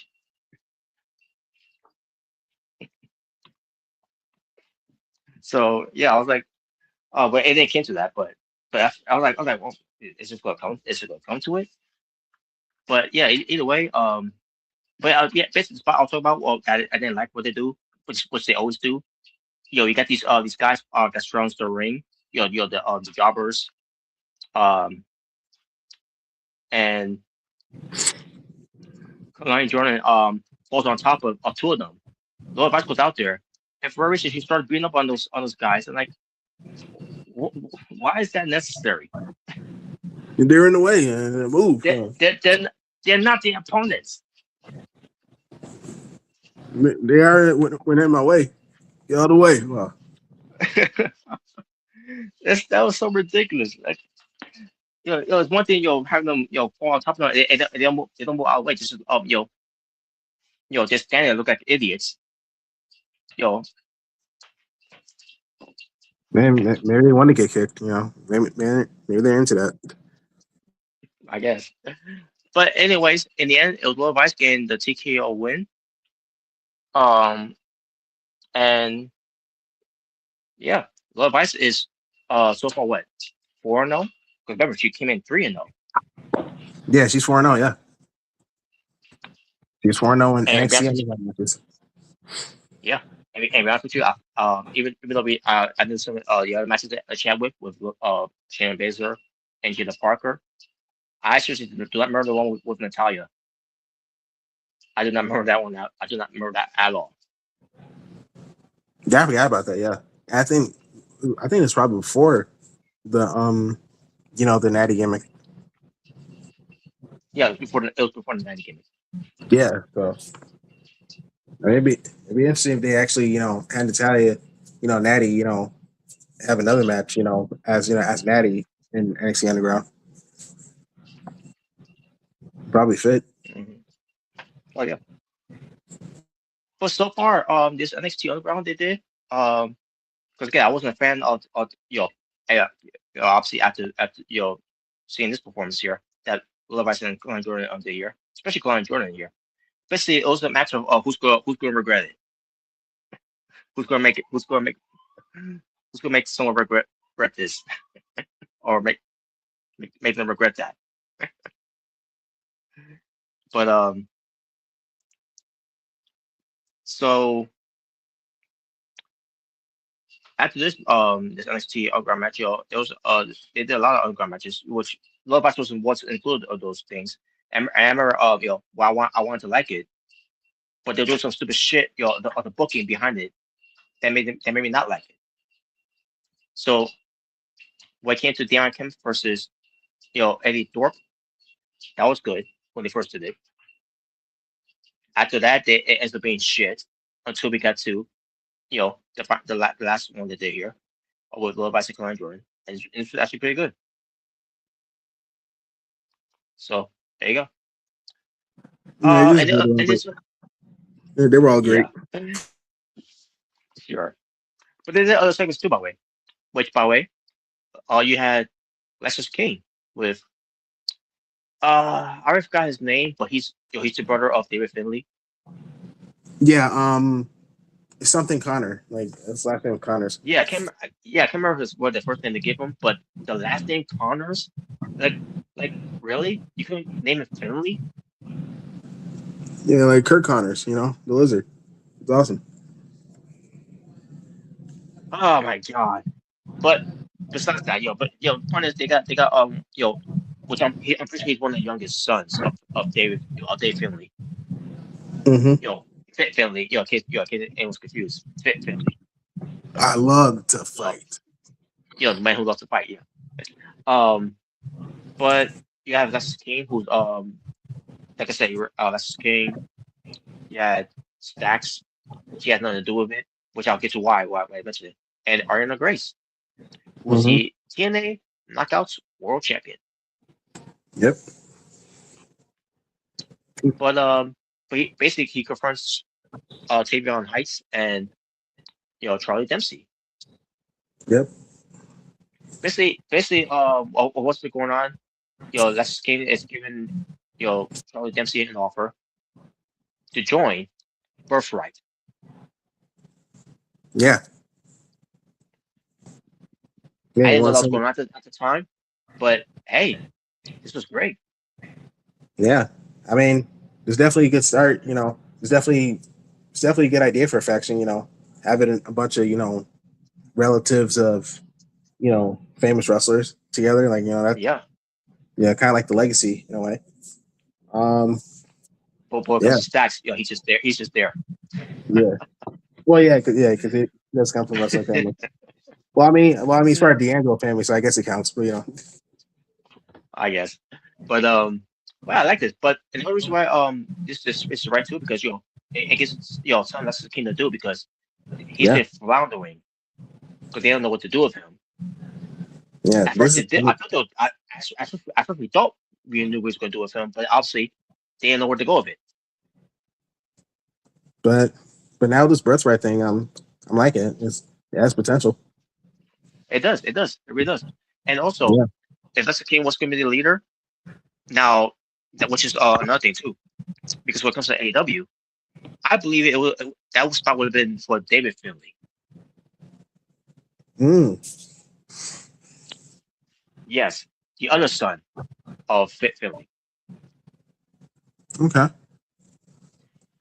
which by the way, he's one of the former leaders of Blue Club, which when came That's to fine. the War Dogs, Yep. Which now, and he will sign with NXT or the WWE or Raw because you know maybe he will get a higher pay, whatever, it's not that. But that's not it. Basically, it was because of the money. And why he moved. You know, he's moving to America to to wrestle if it is for WWE or AEW.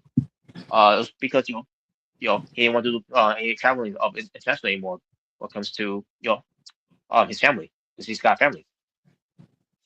oh, okay. So it wasn't really much money issues because he's been making a lot of money from Japan, so he's regular there. But he also think about his family as well when it comes to getting a high pay. And, Tony Khan he also give him a high pay, Yeah. guaranteed. Yep. But so he chose AEW. To go to AEW. Now when it comes to him being in AEW with Gabe Kidd and Clark Carnes were part of War Dogs. But now because obviously they can't use the name War Dogs because that's New Japan's name, trademark whatever. Even though it Yeah. does make sense because AEW and New Japan working together partnerships. I mean, Bullet Club Gold got away with it a little bit until they called the Bang Bang Gang, Yep. which I thought was going to lead to like like you said before in the past that it was going to lead to another Bullet Club Civil War, Yeah. but that was not the idea. They probably didn't know. They, I'm pretty sure that was going to be the idea, but honestly, it never came. It's a full circle. It's a full circle to say. Yeah. Yeah. So yeah, so David is here now with in AW with Clark Connors and Gabe Kidd because all three of them are now all elite and they're called the Dogs. Yep. They called the dogs. Unlike the Dogs. Oh my god, man! What is the Dogs really? Yeah, you're right. We should call them the canines. Yeah. The canines. The canines of battle. There you go. Oh, the Bullet Dogs would have been a lot better. The Bullet Dogs. Yeah, the bullet dogs. The Dogs. You know what remind me of? Daffy Duck from Space Jam saying, when it comes to naming the Toon Squad. But Yeah. actually, they didn't come up with the name Toon Squad yet because they came up, Daffy Duck was thinking of a name, and I don't know where he came up with the name, the Ducks.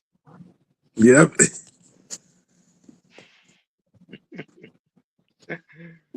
Oh man, but that's Space Jam. Obviously, they could get away with that. AW, I'm sorry, you cannot get away with this shit. The Dogs. They could at least got a little more creative. You know. Holy shit, man! I mean, span up you came up with horsecock for Mike Bailey to No. say. Yo, yep. Holy shit, man!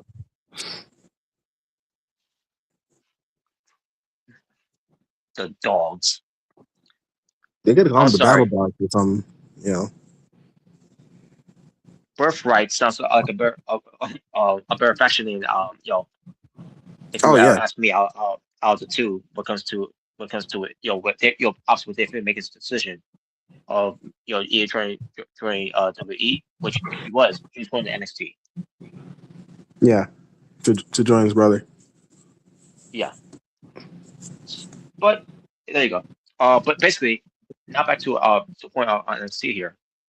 So let's give Charles Dempsey an offer, to sell up Puerto Rico, and he rejected them. I think it's a swerve. I think he's swerving. Charlie Dempsey's swerving Yeah. us to turn on, Tamar Heights, just to Yeah, I think so turn the too. birthright. I think so too. Yeah. Or I could be I think. wrong because he, maybe he wants to turn a new leaf because he's been hanging out too much with Renson Claire and you Ken the Gray. Yeah. Maybe he has a change of heart, and things, and maybe that's the idea. Either way, it could work. We shall see. Yeah. He's gonna turn heel on Tavon Heights, and then he's gonna stuff him in the car. It's like mistakes are not tolerated. Understand?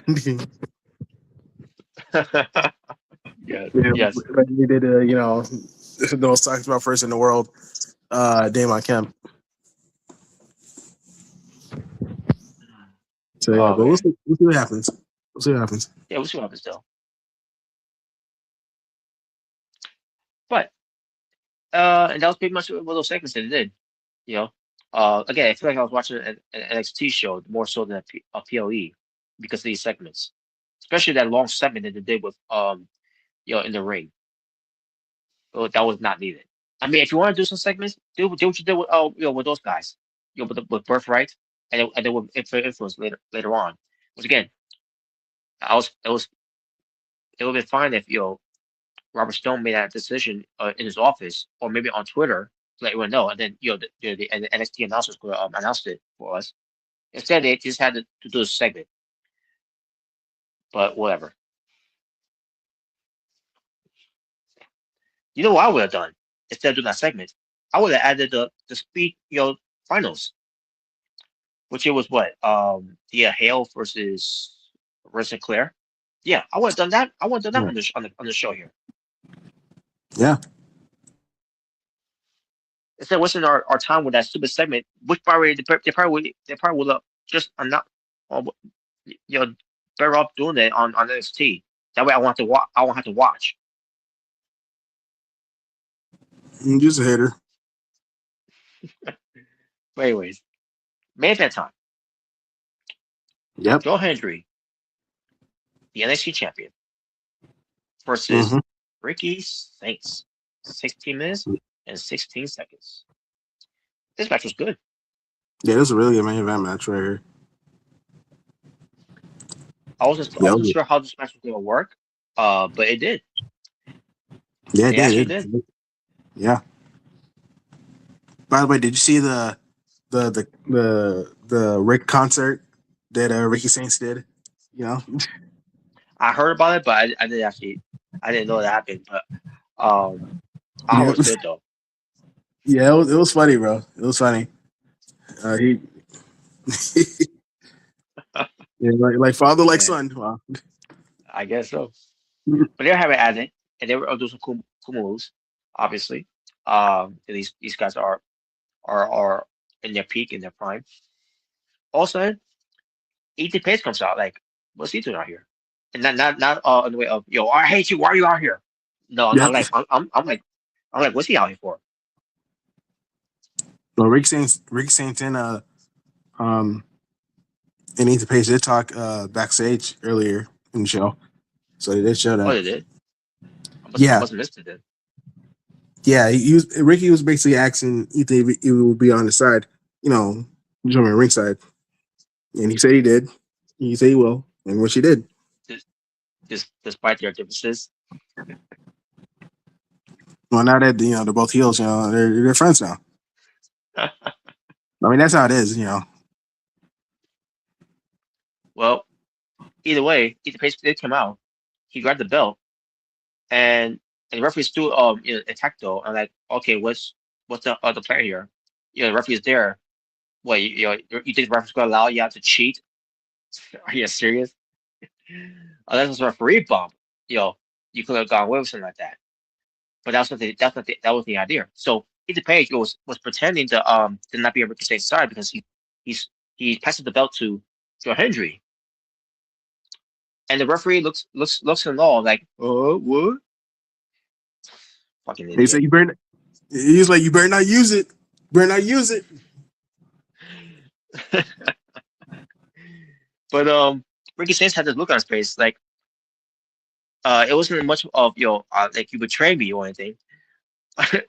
It's like oh, it's like okay.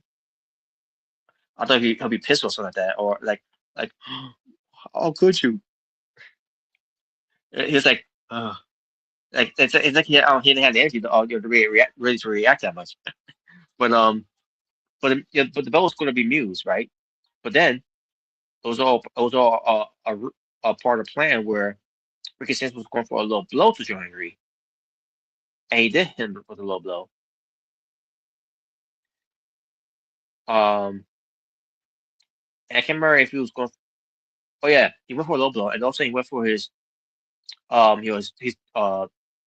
springboard DDT, whatever that he does. Because the first that's now his new finishing move. The same thing he did to Obafemi, which he had to do more than one time. Obviously, it's Obafemi. And and Ricky Saints tried to do something to Joe Hendry. I can't remember how it happened though. But also was that Joe Hendry also gave a low blow to Ricky Saints, and I was like, well, turn about fair play.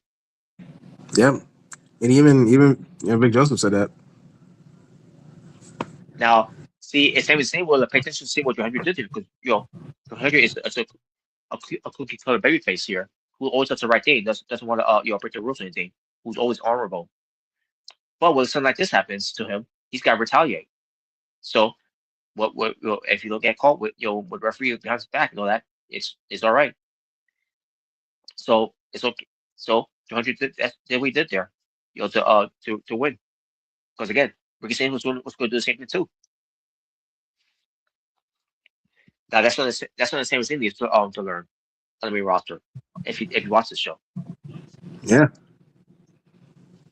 Sometimes you Instead gotta of fight doing his fire with fire. yeah, instead of doing his and hate and throwing furniture around, Yeah, backstage. and throwing around water bottles. But so in the end, 200 hit the standing ovation and got the wins and still your NXT champion. And you had Ethan Page, you're standing there and all. And Ricky Saints and Ethan Page leaves. 200 is celebrating. And I thought to myself, what's happening here? Yeah, okay, who's coming out? Who's going to be we got Santana coming out. So I'm like, who's going to be who's going to take out 200, right? And the show ends. I'm like, oh okay, because they was looking there for quite a while. The token in that he won, and still the NXT champion. I thought, by doing this, this do the whole thing where we see the credits and also someone comes out and attacks him and says, "I'm next in line." You know who I thought it was going to be? I thought it was going to be Evil. I thought we Oh were going to no. get I thought we were going to get Evil coming into WWE. Oh no. Because they was talking because again they were talking about Evil. You know, I mean they were talking about WWE that want to bring in Evil and like why he sucks. No, no, please, please, dude. The minute freaking evil comes, if he does cut it, then freaking Robert's head's gonna explode. Like, Oh my god, man. You know what? Now I think about it, because To me, I still would say no. No, don't bring him in. He brings no value. I mean, look happened at your New Japan with him, in House of Torture, and even before House of Torture, with him being part of Blue Club overall, he never drew a dime as a double champion. That was a mistake that New Japan did, and they never went back to that ever again with him because he's not that guy. He never was that guy. He is that guy. Wow. It's like Triple H, who was never that guy either. But they kept forcing our hands for some like Triple H who really was never a difference maker in the ring at all. Look at his main events, for example. Is the one getting carried. No, he's a ring general. And in a way, Triple H holds them down. He holds these guys down. He holds Jericho down in that main event WrestleMania. It's, the same thing when came now when came the 4-way match, the eliminated match, from WrestleMania 2000. That was good. Because it was obviously, before his injuries got bad. Um, but nevertheless, but at least yes, 200 as a escaping the night, celebrating champion. And 200 being NXT champion, it's pretty good with him being NXT Yeah, champion. yeah, yeah. So yeah, You can definitely tell. They have they really believe in Joe Hendry. They believe in him. yep. All we need now is Jordan to believe in 200. Yeah, yeah. The only way Jordan will believe in Joe Hendry is if freaking Joe Hendry retired Randy Orton, and even then, I don't think that'd be enough. Nope. Yeah, yeah. I'm I mean, sorry, thank you. I still hate you, but thank you. oh man, but yeah. Um. Oh crap! I'm sorry. But as far as NXT Vengeance Day, I'll say this: it was a better show than Elimination Chamber. This show got me excited. Oh yeah, it was definitely a better show than Elimination Chamber. I enjoyed every match here. I thought every match here was a banger. Yeah, But to me, the one that I thought was a way better match on the show was Dan Paxley and Izzy Dane. yeah, it was pretty. Yeah, that was really good match. Izzy Dane has come a long way. And yes, it's come from someone like me who never really cared about Izzy Dane. But just like with Last Legend, tournament came around for me as well, with tournament on the main roster as well. And look at her, Last Legend now, with Nia Jax as women's tag team champions. Yeah, look at them now. And AC Dane, is from that category right now, becoming NXT Women's North American champion, and she made the best of it, and now St. Patrick is now the champion.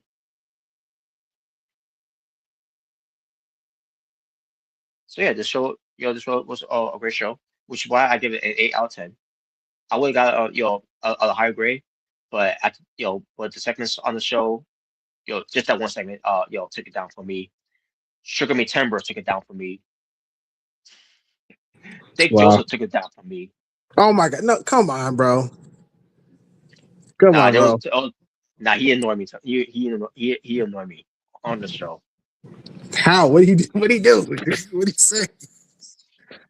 His, first of all, his stupid candy. First of all, Wow.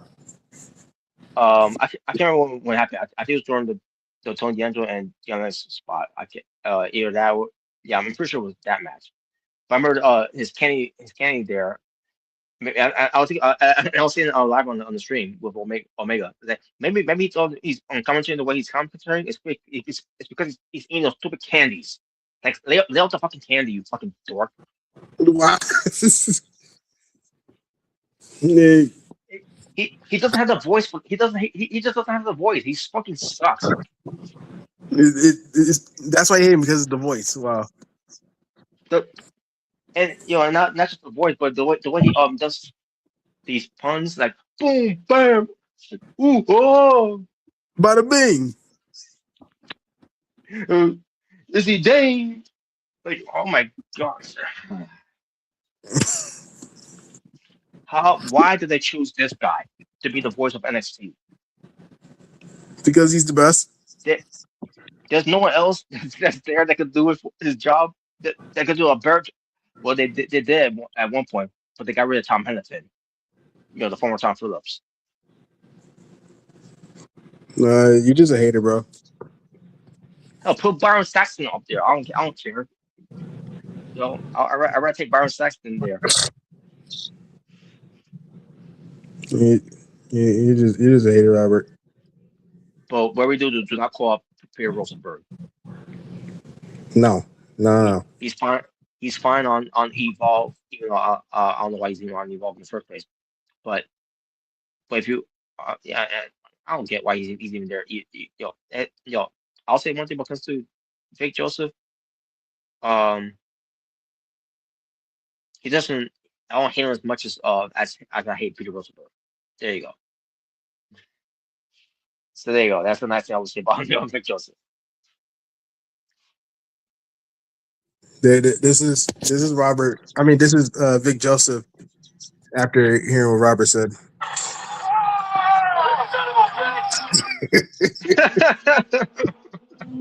yeah, that's a reaction to what you just said. Oh my god. But anyways, overall it was a good show. NXT Vengeance Day. Uh, so before we get some fun to the fun topics, we gotta mention something about Rhea Ripley and Jay Cargill going into WrestleMania, and that is All right. you know obviously we know the issues with on Twitter. If it's real or not, I don't care if it is or it isn't. I don't care if they're doing this just for Unreal, and then want to use Tristan Green and have them make it seem like it's real. Which again, the heat is there for Jay Cargill. Obviously, she may have rubbed some people the wrong way backstage, like a Shayna Baszler, hell, probably even like a Michin, you know. But they can at least coexist for one another because they are doing this match by the way, which I prefer they don't. It's not gonna really change anyone's mind about root for Michin, despite Jay Cargill's heat.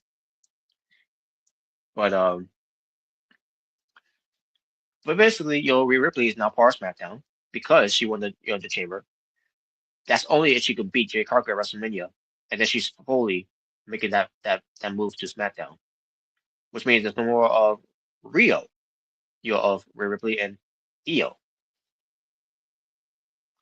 So basically, they did face to face with these two, and I think to myself, okay, what are they gonna do here? Are they gonna actually have them you know blend in into the to the heat they had and the exchange they had on Twitter? Is that something they're gonna do? If they were, um, maybe it was best to have Bray Wade Barrett there, to be a moderator like he was for TV chat and Ezra Flair. At least make it look at or at least have some securities out there wherever surrounding the ring, in case something goes down. So they try to protect to protect this type of match leading up to WrestleMania because this these two are almost in the similarities when it comes to how they build. And what I mean by that is this what they did here in this promo. Jay Cargill, basically Jay Cargill comments Rhea Ripley for muscles. You know, the muscles of our arms, our shoulders, our legs, and I'm like, Mm-hmm. what? It's like it sounds like are we getting a wrestling match or getting something else? I was like, I'll be a little excited for a little bit. yeah, I Yeah, don't and know. she would say, and then she would say, but mine's are bigger. I'm like, It's like, oh, whoa, uh, whoa. I don't know. I and, was just like, whoa. and when she said that, like, wait a minute, I see River's arms and I see your arms. Like, The way I see on TV, Rhea's arm looks like it's bigger than yours, and her shoulders. Now her Okay, legs hey, is one thing, because Jay yeah, Cargo's legs. Oh my God, yeah, yes. Oh my goodness, man. and that, Legs. and that, and let's not forget the abs that Jay Cargo's got. My God. Oh yeah, definitely. But yeah, yeah. But the point is, Jay Cargo was running down about, you got a nice physique, it's because you work out and everything, blah blah blah. And but I do too, and my muscle is way bigger than yours. So, or what, we're gonna have a bodybuilding contest between the two at WrestleMania. Is that what we're building up for? I mean, hey, either way, I'd be satisfied. Either I way, mean, so you know, you know, and then Jay, yeah. I just asked them. Remember when Triple H and Scott Steiner did the muscle contest, like the Oh flex God, contest? yeah, I Hey, I remember wouldn't mind if they did that with Rhea Ripley and freaking Jay Carter. It's like, okay, yeah, I love to see that. that. That'd be great. I mean, yeah. But yeah, man, probably makes me wonder what this man was thinking when he did that with Triple H and Scott Steiner. Yeah, look at these guys. Ah, mm. The body of gods, pal. Oh my God. But anyways, um, so then and before Ruby got to talk, Jay Cargill said, after she said all that, she's like, she's gonna be, she's gonna, still be the WWE Women's Champion at WrestleMania because she's that B, you know. And then she did the mic drop, like that was supposed to be a good thing, like, and then Rhea Ripley puts a promo. It basically said the same thing, when it comes to all that, and she said, "But the thing is, your your um your your muscles and all that, your physique is all for show." She says, and then your Rhea Ripley says, "My is um for a fighter, as as a fighter or something like that, it's I can't remember how she said it, but basically say she's saying like that how thing with Jay Cargill. That's the only reason she works out. It's all for show, which she ain't lying. That's all Jay Cargill's got there. Because her in ring, not so much. Not saying she's bad, but like I said before, I'd rather see Jay Cargill wrestle than trash back elegance. Oh yeah, definitely. No, for sure. At least Jay Cargill is not insufferable to watch in the ring. Trash back elegance is insufferable in every way. Yeah, the ring and the mic. Yeah, exactly. We'll talk about our total package. All those two. Jay Cargill brings the total package. She looks like a star. Trash back elegance is not. And I know people are like, why you make it true? Trash on trash back elegance. What she ever do to you? Ugh. Yeah, Yeah, go cry leave me her a river for that. alone. Yeah, go cry me a river. Oh man. But anyways, um, yeah, I can't remember how River said it because her body is for to rep people, so not that to kick ass, whatever. Which she's not wrong with that either. So and then she said and she's gonna walk into WrestleMania and be the new WWE Women's Champion because she is that B. And then she does the mic drop like it meant something. Um, so yeah, who cut the bird promo? All these two, I gotta say even. It's it because and the reason I say it because it was alright the segment they did, and that's basically how we're building up WrestleMania right now is who's got the bird physique, whose physique is better and bigger. Both. Hey, either way, I'm satisfied. But anyway, I'm stuck right either. But at the same time, I thought it was good. lead into the more of their you know their beef if They there put is it beef. any beef there. Yeah. Yeah, if it's real beef. Yeah. Um. But we speak of weeks away till we get to WrestleMania. Now will Yeah. they actually do it? I don't know. We'll get to wait and see how they do it. Yeah. We'll see. Anyway, I man. guess I she wants can't. to pitch this long game, it's a long game, yo. Anyway, for me, we got two muscle mommies right here. Battling out. That's a dream, man. That's a dream. Either way, I yeah. think. Because they've been teasing us, yeah, it was going to be Ripley and Jay Cargill. In case, Rebecca Blair was going to make it on time, which obviously she hasn't. And Yeah. I So believe that yeah. was supposed to be a match. Yeah. Yeah. Apparently, you know her finger is really bad. So. Um. Yeah, she got done this time. But just because it's done doesn't mean she's going to be WrestleMania. I thought she's going to miss WrestleMania, so. Yeah. Yeah. That's right. Oh, yeah, she's coming to be roster. This will be her first WrestleMania she ever missed. Yeah. That's right. All because of that finger injury that she had from last year's WrestleMania. Holy shit. Yeah. But yeah. Apparently, it was that bad. Um. Yeah, it Yeah. wasn't just her finger. It was also her knuckles. You know, Yeah. it wasn't just her finger. But yeah, it was that bad. But I'm hearing that she's doing good though. So that's good. Yeah, yeah, she is. All right. And then one more thing to talk about SmackDown. Because I really don't have much to say about SmackDown. To be honest with you, the Y6 and MFTs is not doing it for me because they flopped so much for that. Not their fault. The talents is the materials they're giving them. It's not good because they don't know how to book the Y6. They never had and then they never did. Um, NFTs, they're not doing any favors either. And they have a makeshift tag team in Damian Priest and R Truth because Damian Priest is so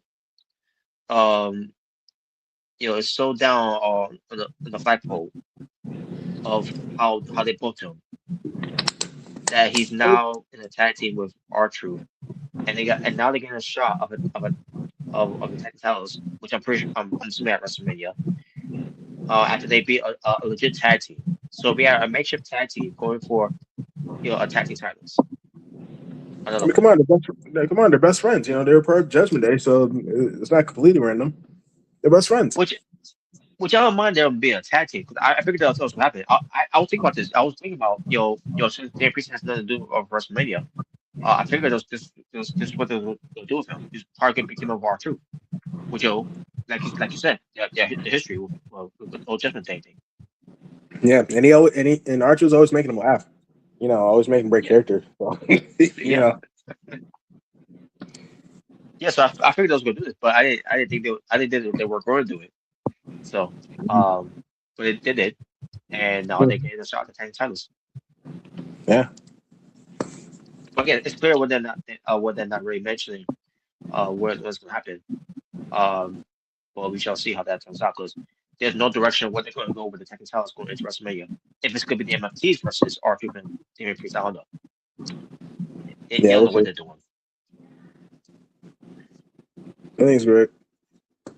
Speaking of what they're doing, John Gargano, I finally saw the second week of what happened. Yeah, I saw it. Yeah. The whole thing with him laying down on the crate again, Mhm. depressed.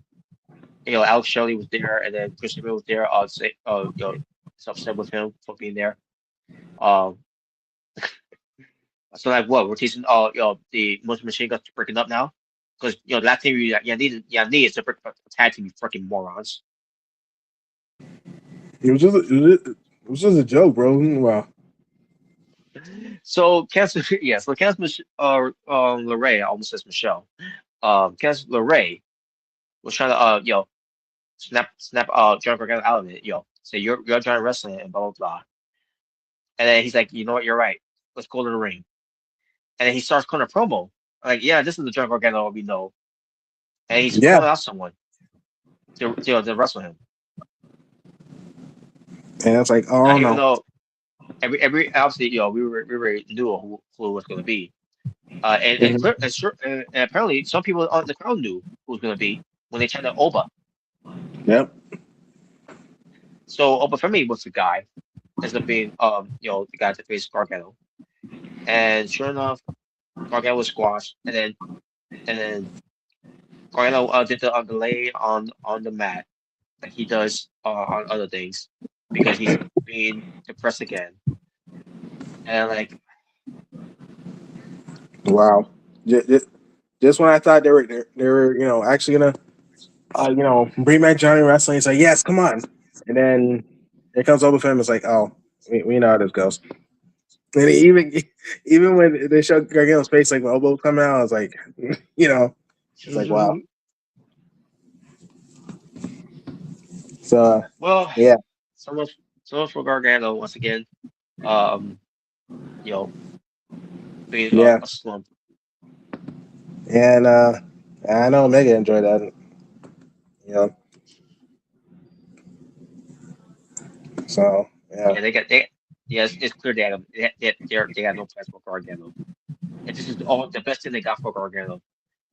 It's not gonna yeah. what's really gonna lead to? What exactly is it gonna lead to if it was whole thing? It's I don't know. well, we haven't figured it out yet, yo. Well, well, Of course not.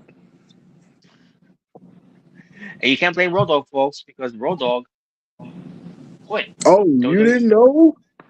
Yeah, Yep. you didn't know. So yeah, Road Dogg is gone. Um, but um, basically he's been unhappy with his position. Where and again, this is what reports were saying. He's been unhappy with his position where he's been removed from head writer of SmackDown. Like that's gonna make any difference. Even with him being the head writer of SmackDown, doesn't really matter because we've seen how Rodo was was doing a job on Rhea, where he comes up with ideas, pitch it with them, only for it to turn his ideas down, and then he's like, you know what, you're right. While he put up a fight.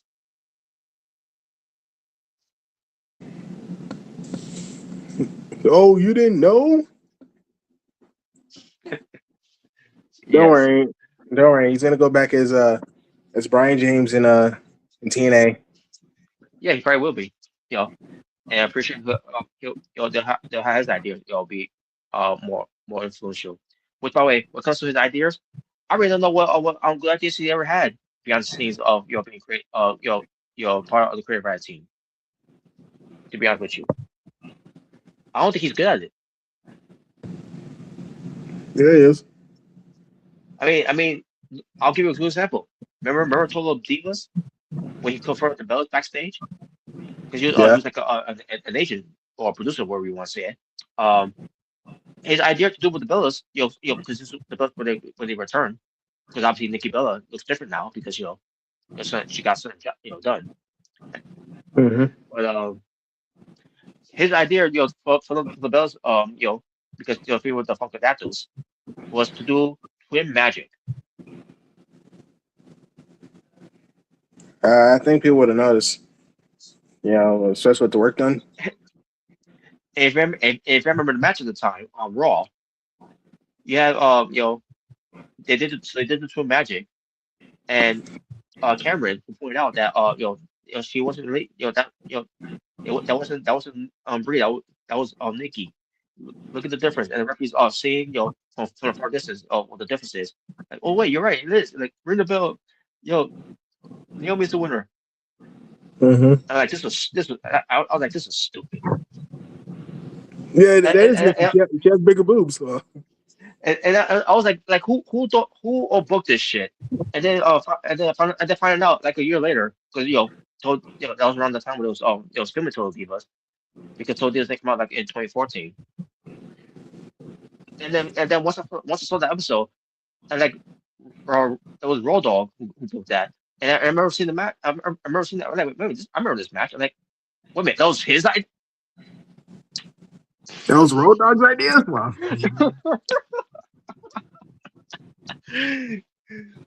Oh my god, man, he. That's my point about Road Dogg, folks. He's not. I don't think he's good at that role. The only thing he could be good of a role in Beyonce's of wrestling is to teach people how to cut a promo, because that's all he's good at. Not saying he's a bad wrestler, but when it comes to being when it comes to teaching them how to cut a promo, I think that should be his job, because it sure someone ain't being Yeah, a creative writer. because he's really good with the promos. Especially with the catchphrase he made. Yeah, Tag team champions of the world. He got over the crowd. I mean, hell, he was able, bro. He was when he came back in the PG era with Billy Gunn, he was able to turn a dead crowd to say his catchphrase. yeah, he Yeah, did. Yeah.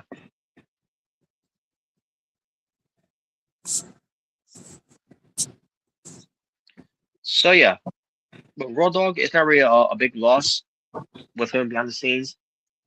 it is to me, damn It it. it doesn't. Well, I guess, but it doesn't. It's not gonna change the fact that SmackDown was still a show for anyone to want to watch. Less than 3 hours. It's just that they're not doing much with these people behind the scenes. Yeah, it's like besides really um besides really in the main event scene, and I guess maybe now the women's championship scene with Jade and Rhea. Yeah, there isn't really much. There isn't really much there. Yeah, It's not especially like when Raw. especially you had legit tag teams. Not even getting a shot at the tag team titles because we got a makeshift tag team getting a shot. Well, I mean, it's not really a makeshift tag team because they've been a team before. They've been a faction before, so get it right. Well, Yeah, Lucifer R Truth thinking that he was always part of this wrestling day. yeah. Uh, oh Oh, man, yeah. but And also, Danhausen was there. He was there. oh yeah, yeah, Dan was there, and he was talking to Nick all this about Yep. his demands, by the way. Yep. To make all this. Yeah, he wants to be in Hall of Fame this year. He wants a mentor to take him straight to the top. And at first, Nick was like, I'm not sure I can do that. But then he saw so was like, give me a minute. And it was your boy, The Miz. And Yeah, Nick was thanking him that's why I for saw it. yeah, and then Nick was thanking him. Was like, I really appreciate you taking your time to give some advice to the younger talent. And I got a younger talent for you. I got a new talent for you to mentor. And here he is. And then Dan's like, it's the Miz. I'm Danhausen. And he's like, and the Miz is like, yeah, I need someone to actually, to really mentor, not some goth kid that wasn't invited to the party. Yeah, and it's like, like Dan's like, you're perfect for this. You you can give me a championship. And, you can help me get my own TV show. And it Which meant like, that'll I'm be not gonna fun. mentor you. That'll be great. The Dan Housen show. Yeah, It, yeah, it'd be perfect. that'll be way entertaining And, than Miz TV. oh wow. And then Dan out there said, yes, right, because you know why? If you don't, you are cursed. And then Miz was laughing. And then freaking Dan has to say, remember what happened to Dom on Monday? It's like, he has a point. hmm hmm And then Miz was like, look, and then he disappeared. It's like, He disappeared. man. He's gone. Yep. It's like, man, you better watch out. You better watch out. Well, not that it matters because um, Miz always cursed either way. I don't know what Dan Housen curse going to do to Miz. Yeah, he's gonna get divorced. Oh no, why? Oh wow. Well, the only curse I want is for Miz to be off my fucking TV. Oh wow, wow. but but So he's the I most, mean he's the most must see WWE superstar in the world. I mean as long as I don't see Miz winning, that's fine by me. Um, Wow, you don't see him winning. Wow. then again, what was that time he's going to win a match? What 2024? Yeah, that's a good point. Yeah, it's been a while. Holy shit, man. Yeah, funny enough, ever since he left our truth, awesome truth. Yeah, I don't remember him ever winning a match ever since then. Yeah. And actually, it was around that time. Yeah, it was 2024. It was.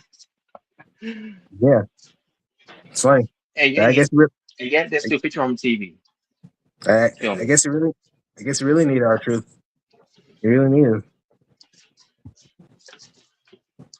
Barry Yeah, makes me wonder, with Roto being gone, I wonder how long it's going it'll take for our truth to be gone.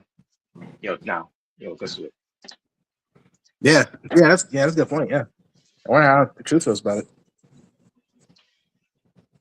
uh, well, hopefully, this last one of our truth, will actually mean something. But, um, but that was a funny segment though with Danhausen. Minus the Miz, but either way, yeah, Danhausen, he's finally getting over with, with the W audience. Yeah, Again, they were repeating his. but the day at Liv Shaver was not good. Because they're expecting Chris Jericho in the crate, without I still don't get why people thought it would be Chris Jericho. Yeah, But yeah, but this was very way to introduce Danhausen. I mean, if they want to do the whole crate thing, they could just done it when they first brought on TV. You know, yeah. instead of waiting until Elimination Chamber. Because you're expecting people, thinking, oh, it's the Chris Jericho. I think it was great. Uh, but either way, but Danhausen doing great though in WWE. You know, now as Yeah, far yeah, as where we're seeing wrestle, which it should be limited because obviously he's not a master in the ring. Not saying he's bad, but same time, what comes to when we're seeing wrestle, I don't know. The last thing I want to see is to him form a tag team with the Miz, and they're going to call Miz Housing. I think it's gonna be great. Miss Housing. Kill me now. Wow, the what? You're gonna see the. You know what? This is gonna be Robert. Robert when he says, "See the Miss Housing." Hold on. This is gonna be him. What in the world is that Gargano? Yeah, that's when Open Femi came out. Okay, okay, Yeah, that was his face. okay. That's the visual action I was Look at talking he's about. look like he's sick. No, well, I mean, we got Obviously because of lightning, obviously, but yeah. Omega take it. Omega says right now, like thinking, see, this is why he's called Giant Same Face. I still don't understand why you keep saying that, but anyway. Anyways, um, but yeah, but as far as what also about SmackDown as well was that you know Sarah Flair is not eating ice cream anymore. She doesn't feel like she's depressed now because they want to go after the tag team champions, which is the Irresistible Forces. But also you had Karen James and Julia coming out, and they want a shot at the tag titles, and they unfortunately they lost though, which obviously I wasn't expecting them to win, but at the same time, um, it's fine if they was going to win. However, I'm disappointed. I'm very disappointed that WWE continues to have Julia lose, and she's the United States champion.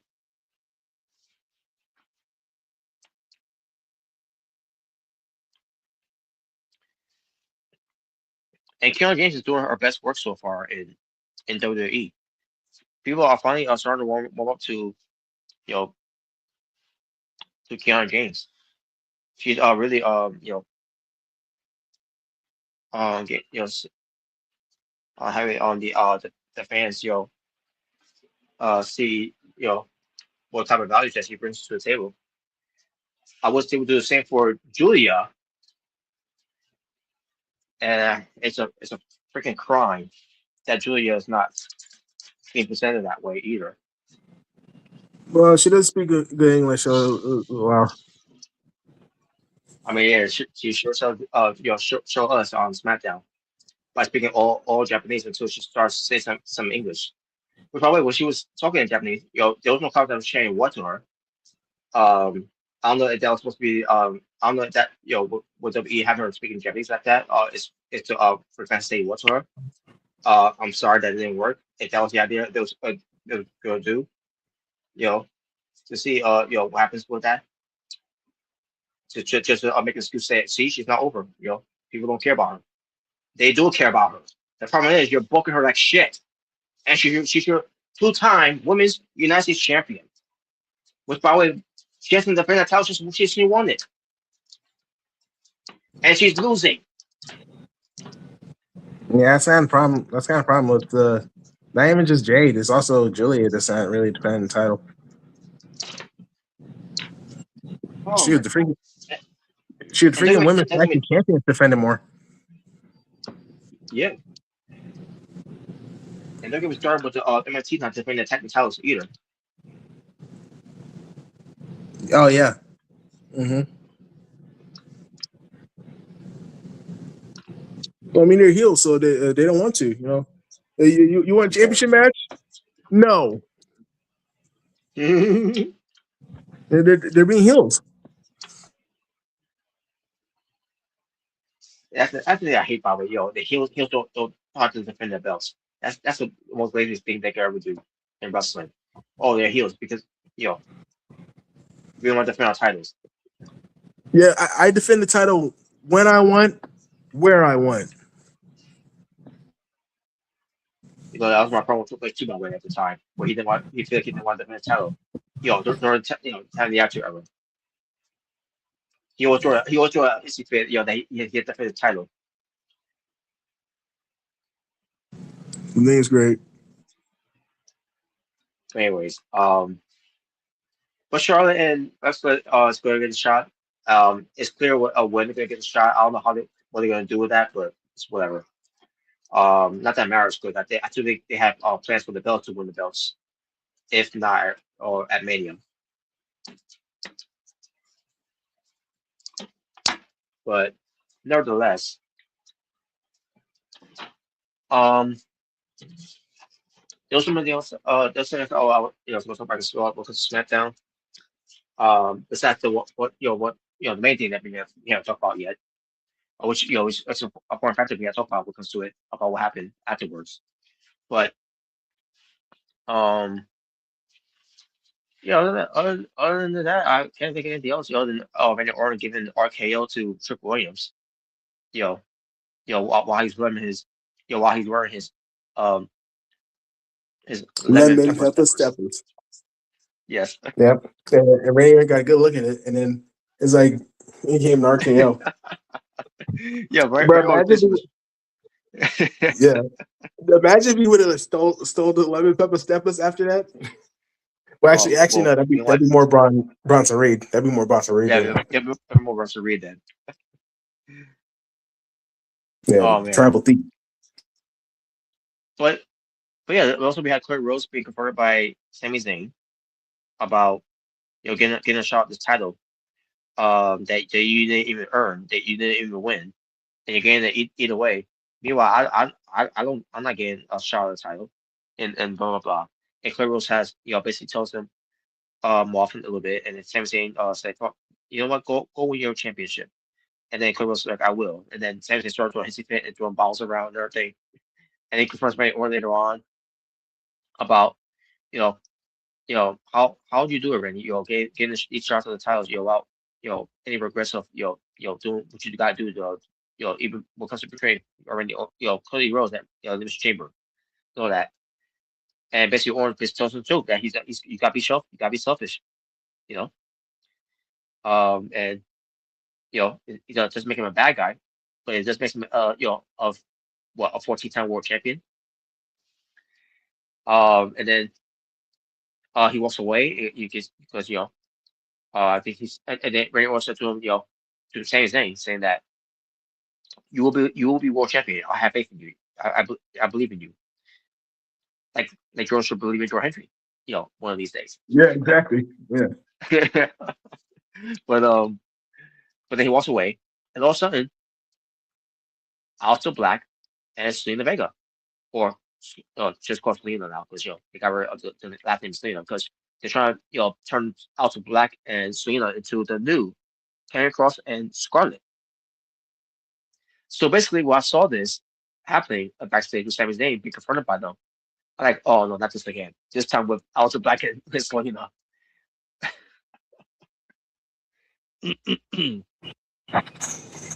Yep. Oh my god, I feel bad for Aleister Black. Well, what do you do? I feel bad that he got nothing going for off WrestleMania. Robbie, you didn't just see him next to Sami Zayn. That's the match. Well, No, it's not. I'll tell you what right now. No, it's not. yeah, it You is. know what would be great? You know what would be great though? What? If they were to bring back Karrion Cross and Scarlett to face Aleister Black and Selena to see who's the That'd be real interesting. master of manipulators where because that's basically what they did what that's basically what they're doing right now with Aleister Black and Selena right now. Yeah, They're basically taking the role of Karrion Cross and Scarlett because minus the entrances. Now they're actually doing their gimmicks. yeah. I mean, yeah. If Karrion Cross and Scarlett were to come back and they face Aleister Black and Selena, that would be an interesting match. Yeah, it would. Yeah, it actually would. And we would My get Cat Selena, fight. who can't, my Selena who can't work for shit. Damn. Tell me lies. For the last match we see of her. Yeah. Just go back in the kitchen making some tacos. Wow. Well, so she's Puerto Rican, but What's the difference? Whoa. whoa. Okay, Whoa. okay, President Trump. Oh boy. Oh no. Oh my but god. uh, but yeah. I mean, yeah, that But would be yeah, interesting. Yeah. mm. I already know what they're gonna do. Well, all this because now we get to happen on the main event. Yep. Um, Clay Rose. Whoa. That's right, Clay Rose versus the WWE Champion Drew McIntyre for the title, and they didn't say that at first, but because I'll explain why when I get to it. But Mark Nash's introduction that a one fall for the WWE championship, right? And the match was happening,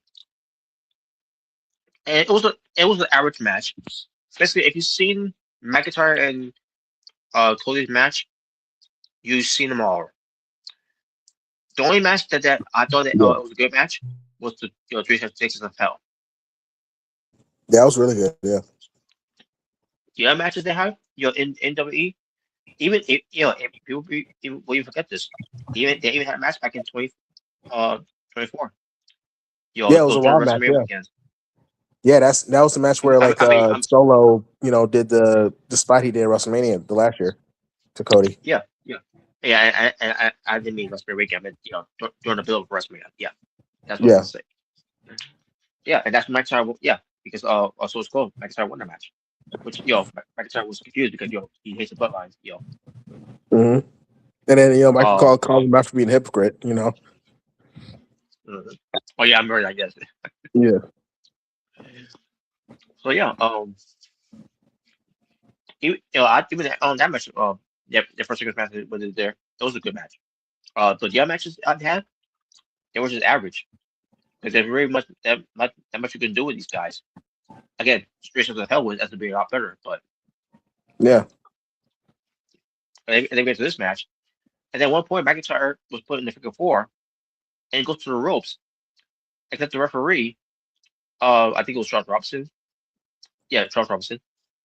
hmm For a reason he didn't say rope break. I'm like, wait, what? Screw job. I'm like, wait a minute, what? Like, did I miss something? What Mark Nash? So I went back to see what he said.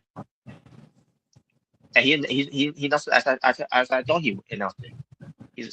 He said phone contest is scheduled for 1 fall of this main event, whatever, and it's for the WWE Championship. And like, wait, he never said it was no qualification. So what It the was, fuck? it was a screw job. But then there's more. Also, they get to the broadcast table, and McIntyre's trying to go for the future shock. No, sorry, it was no, I'm sorry, it was Cody Rhodes trying to go for the crossroads, but McIntyre counter it, and then when he counter it, the table gave out. It gave out. Oh my god. So what they did, they improvised. They went to get a Slim Jim table because you got to snap into the Slim Jim for some advertisements. Ooh yeah. But Cody Rhodes' case, wow. You know. Um. Yep. So yeah. I didn't see how the tail spot happened, but it did happen.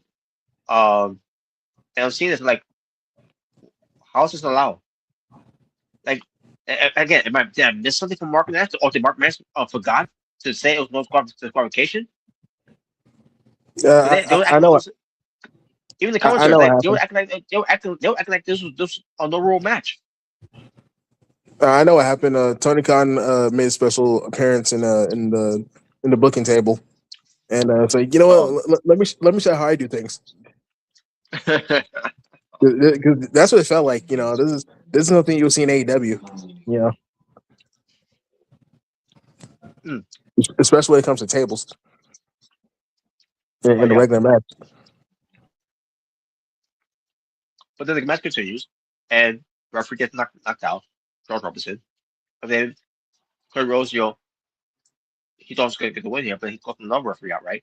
And who was it be? The same referee that's always been in his matches before, Rudy Charles. Now, again, he's going with a different name in WWE, but I still call him Rudy Charles.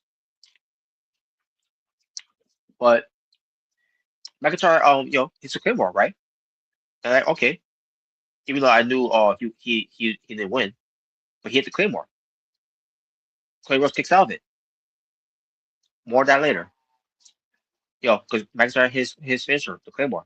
Not only that, he also hit the Crossroads. By the way, McIntyre, which by the way looks so good the way he did it. I don't know if you saw that part, Jay Bird, but McIntyre, basically, hit the Yeah, Crossroads on Cody Rhodes, and it looked just so yeah, good. I saw that. Yeah, it looked really good. Yeah, I saw that. And then you saw Cody doing the Claymore. I'm like, that was all right. I mean, Cody isn't as tall as McIntyre, so you know. And for me, the reason I say it's all right because Cody Rhodes is not is not like McIntyre because to his size and physique to even pull Yeah, off to make it look good. But it was all right. I know it was all right. I'm pretty sure Omega Red takes differently. no, yeah, of course he wouldn't. It was the worst ever. It was terrible. It sucked. He's a Jeff Jarrett, modern age. Wow. Oh, by the way, speaking of which, it's Dane. She did that move too on NXT Princess Day. Hmm. Um, it, I thought that looked good. Yeah, obviously good because of her size. Yeah. Mm. But so then McIntyre realized just the referee in the match was the same referee that was always screwing him over, Yep. and he was going to do something, but then he turns to the Cody Rhodes, and later on he goes right back to the referee, and then he gives him a Glasgow kiss, the headbutt. Hmm. And I like, well, that could be a fine. Yep. And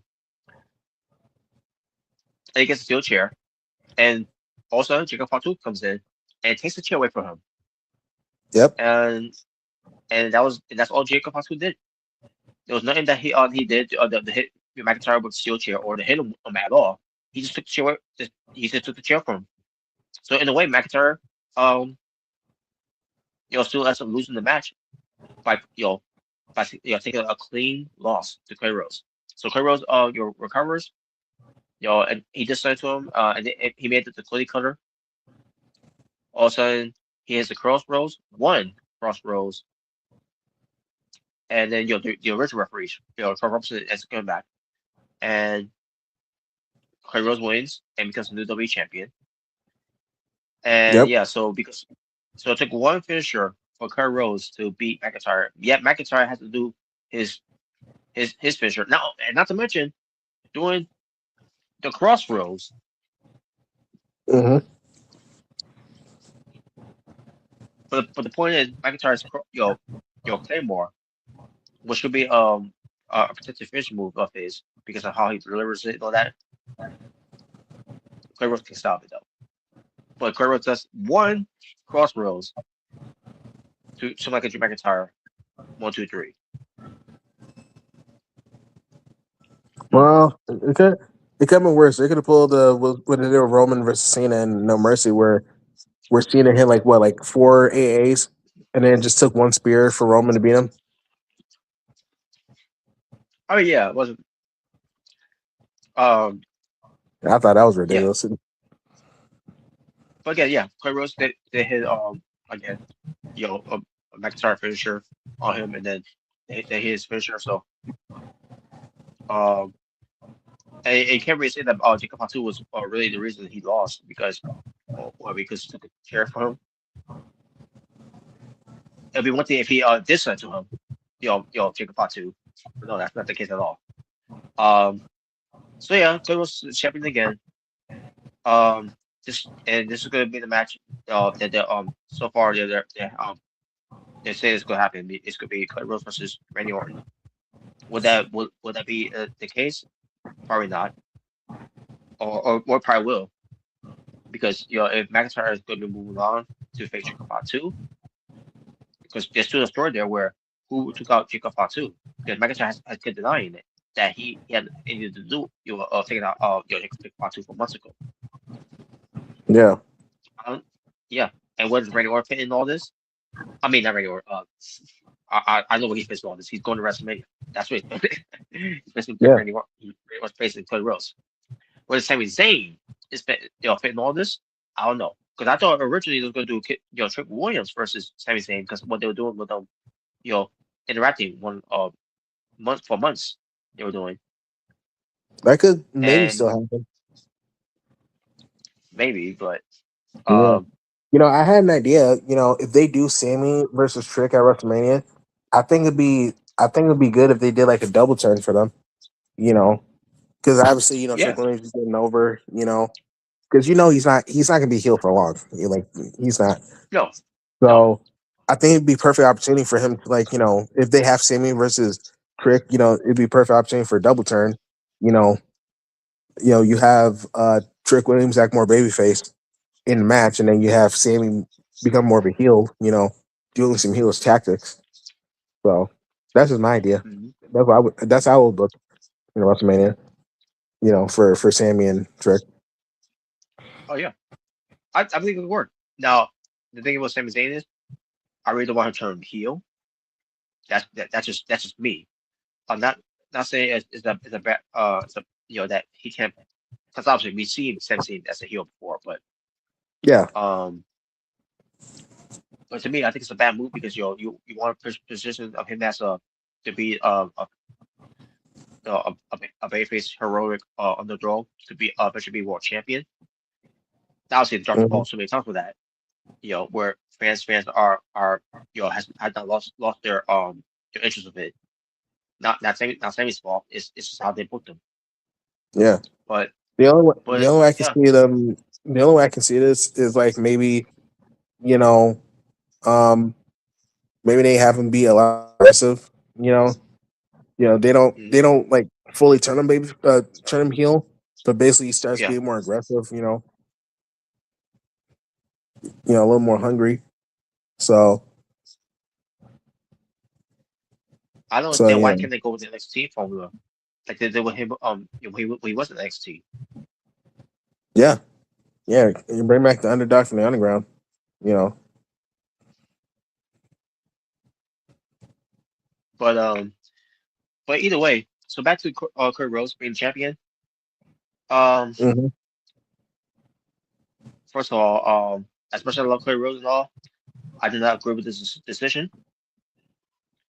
I don't get why we gotta have Cody Rhodes going into Mania as champion. I mean, if he's meant to Yeah, win the belt back at Mania, fine. The idea that we had, was to have a multi-man match to be at WrestleMania Night One main event, because obviously that's not gonna be the on Night Two main event, because we all know what's gonna be. yeah, Um, where you could have add, you could, with McIntyre get involved or Fox 2's matches, Cody Rhodes matches, and then not to mention with Randy Orton winning the Chamber, you still could have done a four-way match. Now they probably could still do that. But I think they're set on their goals to do it Randy Orton versus Cody Rhodes, because we've been asking and waiting for this for a long time. But how they did it, what they can't wait too long for it, and they actually want to do it now, because that wasn't the original plan. And people could be saying, "Oh, well, that was always going to be the plan." No, it wasn't. The original plan was going to be Cody Rhodes versus CM Punk, yeah, but plans changed during that time. Seth Rollins got hurt, because the original plan also was Seth Rollins versus Roman Reigns for the title. But now yeah. it's CM Punk and Roman Reigns.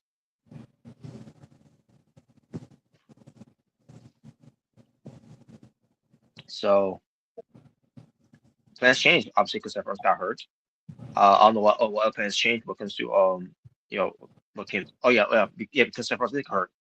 Their guy to be the world champion was CM Punk, because it sure as hell was going to be Jey Uso. Yeah, it I was. mean, if you saw that match with him and Punk, yeah, Jey Uso was not living up to being main event Jey Uso.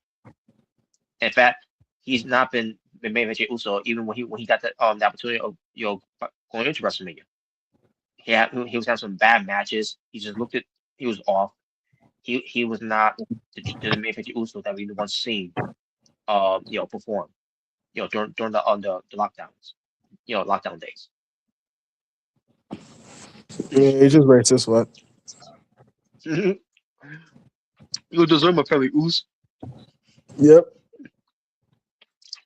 But but because if we're going to do Cody versus Randy Orton, then the matches they're going to do again is Drake Fatu and on Drew McIntyre, um, to see who's the real culprit of who attacked Drake Fatu. Unless that's the idea, that's why they're doing this. And we just had these two go at WrestleMania, and don't do that angle where they didn't know what to go with it, Bruce. This is a waste of WrestleMania. I think it's great. Again, if you want those guys to have be in it, in the four way, but it would my dear if it be a four way for the title, if McIntyre was the champion, but they didn't do it. They didn't do it. You basically turned McIntyre attraction to a champion, and I don't like that. Now I would have been okay with McIntyre losing the belt to Cody if they would have had him win at WrestlePalooza, because that was the original plan that these two came up with, and they chopped them down. They want to make WrestlePalooza a big deal. They should have did the child change, and they didn't do it. And then you got the result of what WrestlePalooza was. Everyone hated WrestlePalooza. Even ESPN hated WrestlePalooza. But Mark No, I didn't love Shapiro, he Mark Shapiro thought it was great. Fuck you, it. Wait, who? Who said it was great? Mark Shapiro. That garbage piece of shit. Mark Shapiro. Yeah, I don't remember if he's part of TKO. I'm pretty sure he's part of TKO. But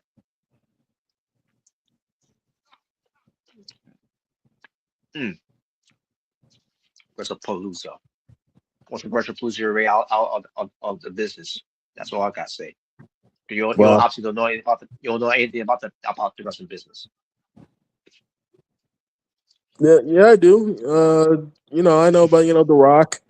Hulk Hogan, John Cena. Uh, I know about Triple H. The greatest of well, all time. Wow. well, that's not so Triple H. Wow. But so yeah, so we're looking at McClure Rose versus Randy Orton at WrestleMania. Hmm. McIntyre versus Fatu, and it wasn't Mania done. McIntyre's gonna be going to the film, start filming. We're gonna do the Highlander Yeah. again. If he was gonna lose the belt, he should you could have him lose the belt at WrestleMania. Let him go to WrestleMania as a champion. That's the least you could have done after everything he's done for his company. For during the No, time of the pandemic, during the lockdown, where he deserved better. This is the opportunity for him to deserve better, and you took it away from him. no, I'm good. Ah, so hopefully they tell a good story with Kurt Rose and Randy Orton because they can. The problem, I mean, well, would they do it? it really shouldn't be that hard. Yes, They it have a should lot. be. They have a lot of history. Hmm. Obviously, legacy. Them facing each other. I mean, this isn't their first time facing each other at WrestleMania. They had a match at WrestleMania 26. Triple threat Yeah, match. yeah. So they have a lot of history. So they could There's a definitely pull lot of this shit they off. could go with, especially Yeah, Cody and was undashing at the time. yeah. Even undashing, I mean, and they face each other. yeah, even with the whole Authority versus the Rose family. Yeah, that too. Yeah. Remember, Randy Orton was the reason why Cody Rhodes got fired. If you can't beat Randy Orton, you're fired. Yeah, I remember that. And Yeah, and obviously, that's like fired him. yeah, and obviously that was all just a right ball because he's getting married. So, Yeah. Yeah, I know Meg would be like, this, Brandon made the wrong choice. Wow. oh my god, Yeah. oh man, but yeah, it shouldn't be hard to do, especially Randy Orton, when Kurt was champion, he kept eyeing on that belt. He keeps eyeing the W championship, and now he's got the belt back. Yeah. So yeah, you made a bet now to do this match now to finally do it, especially even the match they had for X in the ring, which even that I feel like uh that was I I would never done that. I would never done that. Give it away like that. I would have. But they did it. So they gotta really dive into to the history. But they won't. But they always to do to make it mean something. Mm. I think it's great.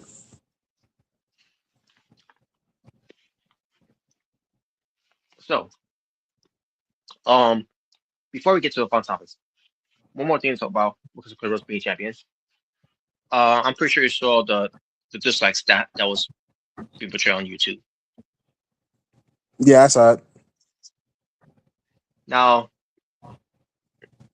the thing about that is I heard there was some reports out there about some loser Yeah. who bought dislikes bots, whoever said that, right? Yeah. And this person claims to not be a Roman Reigns and a McIntyre fan, but he just want to see how he just wanted to see how people will react to the dislikes that Cody was getting on YouTube. So basically, became just one dude who paid however money for dislike bots to dislike Cody was win the WWE Championship. Yeah. Yeah. I heard about that. Now, if I don't know if it's true or not, but if it is Yeah. true, Yeah. I don't know if it's true, but if it is, I mean, I wouldn't be too I'm like surprised. I'm like what you gotta be the biggest fucking loser, to be creating bots just like Cody Rhodes win the WWE Championship. Yeah. Yeah. I hate this so much. I'm gonna buy some bots so I can dislike, Cody. Yeah, that'll show him. In fact, hold on. Let me pick the perfect sound. Hold on, Oh because my God. I guarantee this is what this person was thinking. Hold on, hold on. All right. But yeah, like, uh, while I get it, yeah, it's like, bro, like, what are we doing, bro? Like, really? Like, you're gonna buy bots? Hold on.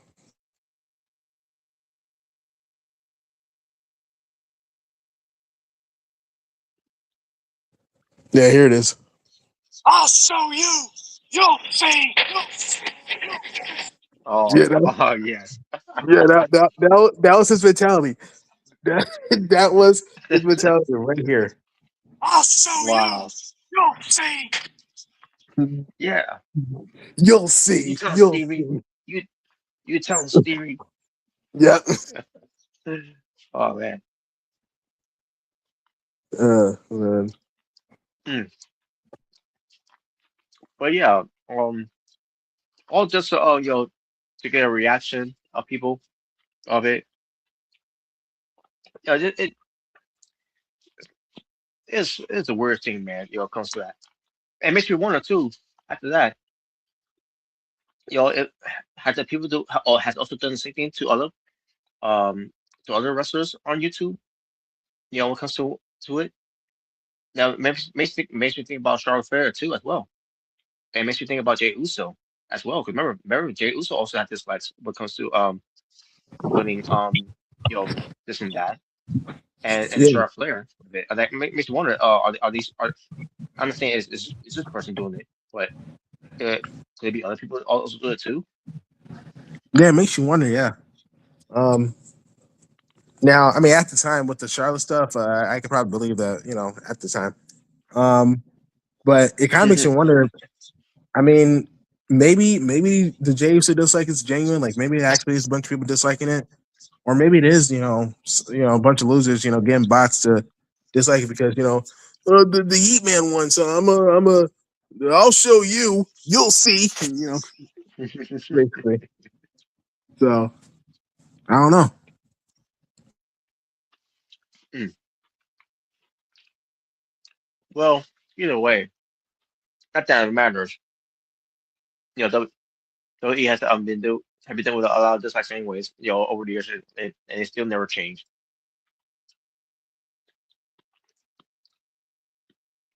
But yeah, but at the same time, like you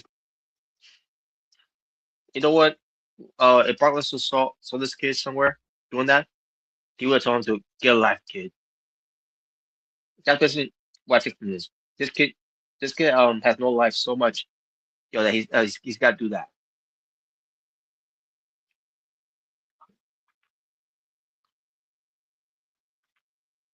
How much spending money on that actually makes that actually you actually you'll spend your worth time on instead of just like bots.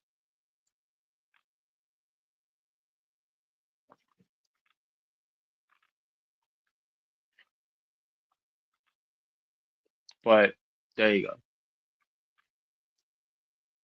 But other than that, nothing else to talk about here. So let's get to some fun topics now, folks. It won't be too long of fun topics, but we're gonna get this done. Luckily for me, got my laptop this time, All right. and we're gonna set up right now. Maybe bring back the background. There we go. Oh yeah, there we go. Share screen. These folks, it's time to have some fun. Mm-hmm.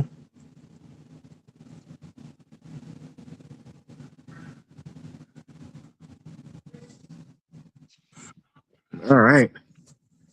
All right. Here So, we go. all right, here we got celebrities. Both the younger and older selves. Kind of like last one, but we got some new faces right here. Um, basically for this one.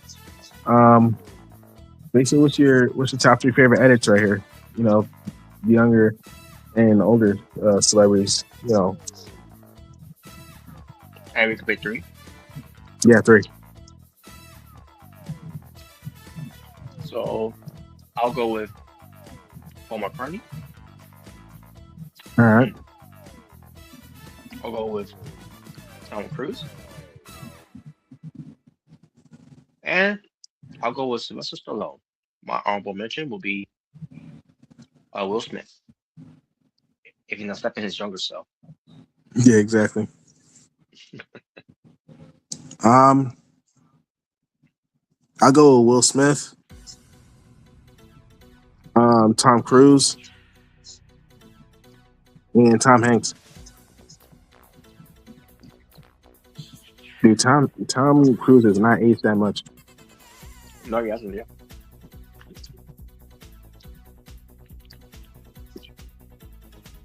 All right. There you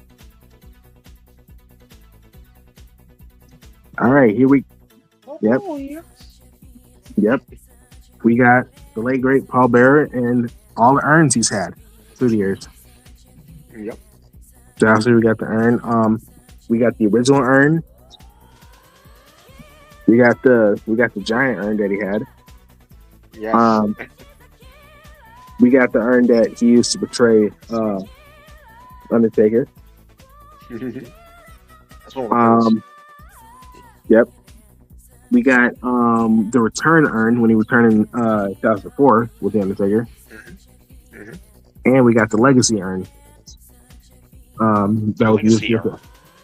Yep, that was used for Undertaker and CM Punk. That was the urn. Hmm.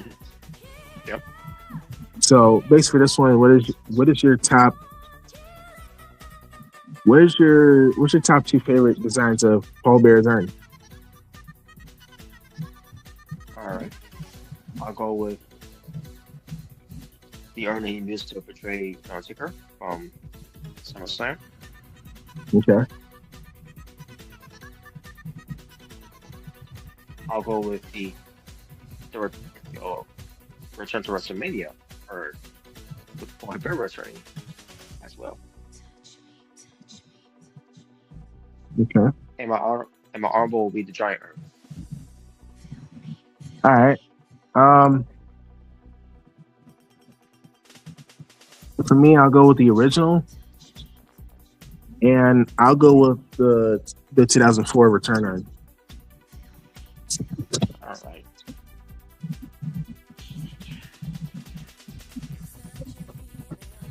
I just love that it's gold too. It could be just Yeah. any other color, but gold. Actually, the gold made it work. So,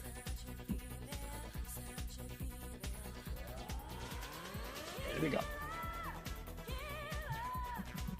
Yeah. All right. All right. Here we got Spider-Man project that's in the works. Um, basically for this one, you can pick your top three that you're excited the most. All right. Yeah. I will go with Spider-Man Brand New Day. I'll go with Spider-Man Beyond the Spider-Verse. And I should go with Venom animated movie. Okay.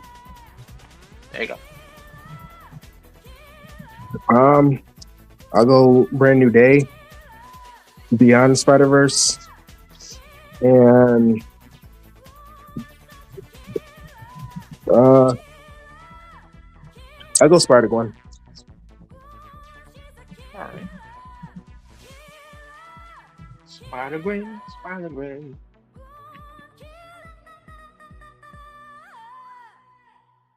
Yeah, next one. All right, so here we got title reigns. Title reigns and accomplishments from Drew McIntyre / Drew Galloway. Drew Now McIntyre. yep. Now obviously on the left we got all his accomplishments in WWE as Drew McIntyre, and on the right we got all of his accomplishments outside WWE as Drew Galloway. So For this one, you pick three of each, like three of your favorite accomplishments. You do. All right. So I will go with Drew McIntyre winning the Royal Rumble. Drew Okay. McIntyre winning the WWE Championship, his first one. All right. And I'll go with him winning the NXT Championship. My honorable will be the WWE Championship from SmackDown. That three-way, that three-station battle. Okay. And first of all, fuck that picture of Triple H. Oh, wow. Outside WWE, I'll go with winning the Evolve Championship, the Okay. TNA World Championship, and the what was that? Define. Was it Define Wrestling? I think that's which one? The middle one? The one the the last um the third picture of from Which one? The one on the right? And the one on the right?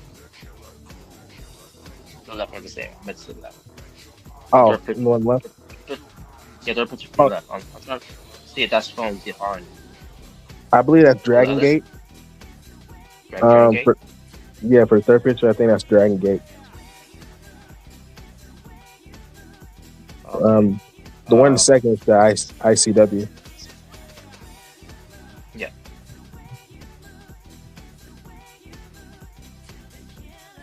So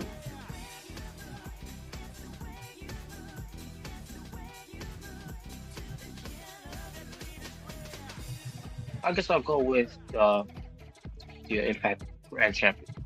What's the grand champion at the time? Yeah, that was the I Grand think it Championship. Yeah, was. Yeah, it was. yeah, that Yeah, was I'll the go Grand with that. Championship. I remember that concept by the way. That was a great concept, and they also they got rid of it. I don't know why,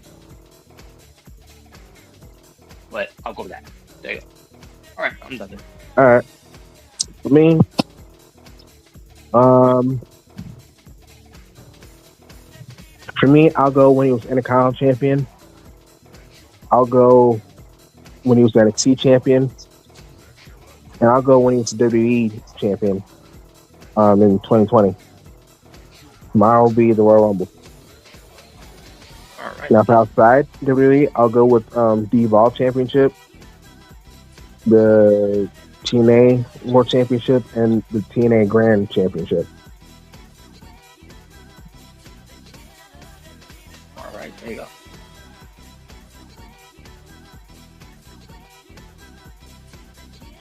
All right, so All right. here we got WrestleMania ladder matches, which Yeah. does not include Money in the Bank. That'll be probably for next time. But basically, here we got these ladder matches, ladder TLC matches right here. So Mm-hmm. basically, for this one, what is your top three favorite ladder matches in WrestleMania? All right. So obviously, I gotta go with WrestleMania 10, Hall, and Razor and Michaels Mm-hmm. took on the undisputed Intercontinental Champion. Yep. I will go with the TLC 2 Okay. and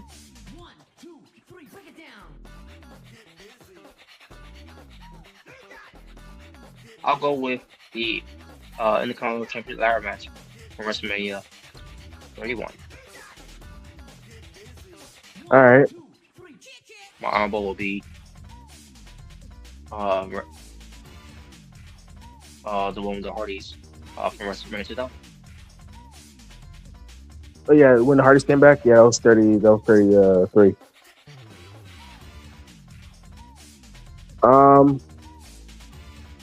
For me, I will go with the Triangle ladder match from WrestleMania 2000. I'll go with TLC 2 from WrestleMania X7. And I will also go with the Intercontinental Championship ladder match from WrestleMania 31, which is on my birthday. My honorable will be Razor Ramon versus Shawn Michaels, and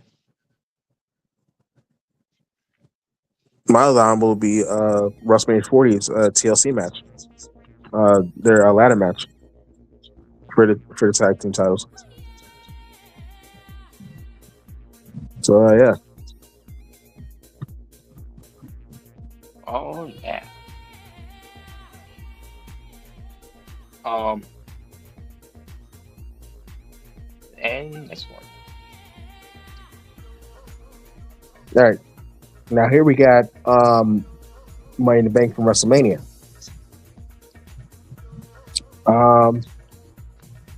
So for this one, you can pick your top two favorite WrestleMania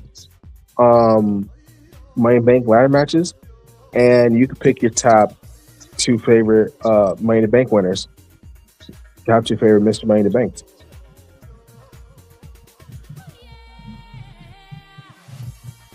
Yeah, pick your two favorite matches and two favorite winners. My two favorite matches for Money in the Bank is obviously the original Money in the Bank All right. from 2005, and I'll go with the one that was. Let's see. The first one was CM Punk and I can't remember what WrestleMania it was. Was it WrestleMania? The first one he was in, the first one he was in was 23. Yeah, I'll take it. I'll take it either 23 or 24. Yeah, it was 23. Yeah, that one. Yeah.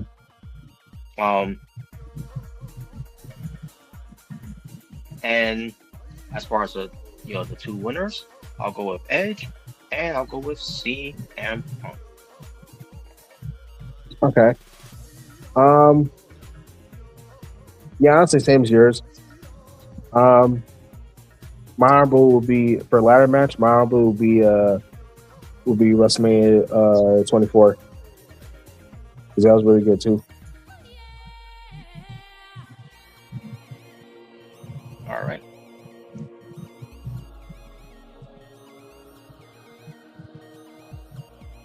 If I recall, by the way, that WrestleMania 23, I meant to say, was that the one that Jeff Hardy did the spot to Edge? To the Yeah, that's the one. Yeah. Okay. Yeah. Yeah, that was great. All right. Mm-hmm. All right. So yeah. here we got all here we got the WrestleManias for the 2020 so far. So obviously we got WrestleMania 36, 37, 38. WrestleMania goes Hollywood, WrestleMania 39, WrestleMania 40, and WrestleMania 41 Vegas. So basically for this one, you can pick your top three favorite WrestleManias of the 2020 so far.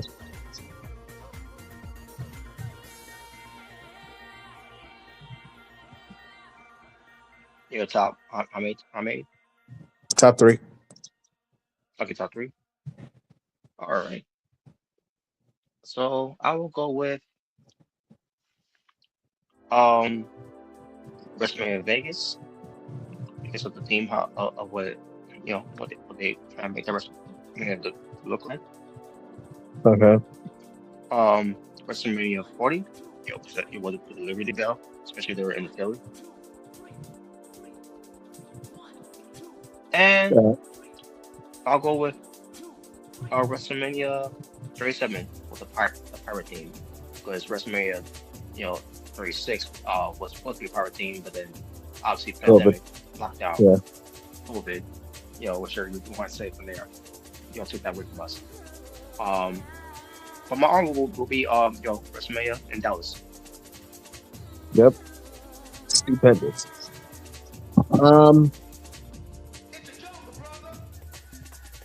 For me, I'll go WrestleMania 37 with the pirate theme. When they were back in business, they were finally able to do the stage. I go WrestleMania goes Hollywood because it was cool to see WrestleMania go Hollywood again, and especially that stage, bro. Oh my god, that stage is phenomenal. Mm-hmm. And I also go WrestleMania 41 Vegas because I did like I did like the casino vibes that they had. You know, so I thought it was pretty cool. Mhm. So yeah, so yeah. All right, here we go.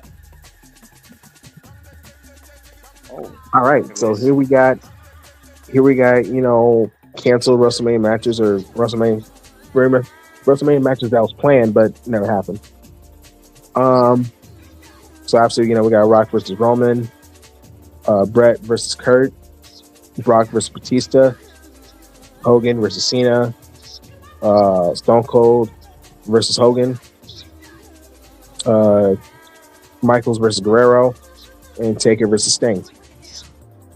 So basically for this one, you pick your top.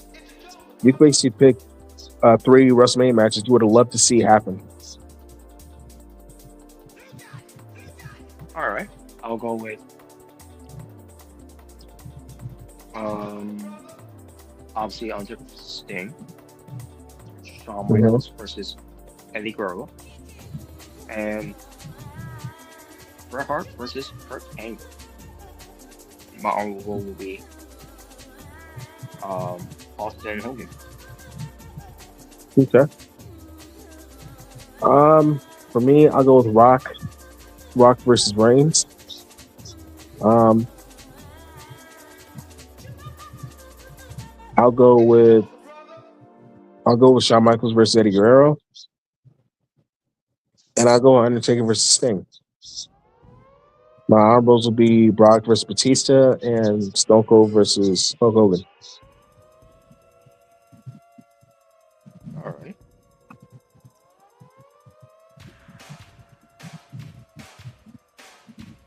There you go. Mhm. All Ooh. right. Now, when it comes to the interactions they were doing and teasing before, yo, we got to this point. So now that we know, which of the two, you only pick one. Which of the two that you're most excited to see happen at WrestleMania? Featuring the Women's World Champion, Stephanie McMahon versus Liv Morgan, or the WWE Women's Champion, Jade Cargill versus Rhea Ripley. I'll go with Liv versus Stephanie. Um, I mean, I'm looking forward to Rhea versus J two. But definitely Liv and Stephanie. I shall go with that too. Um, Okay. because again, Rhea and Jade is also something I look forward to as well.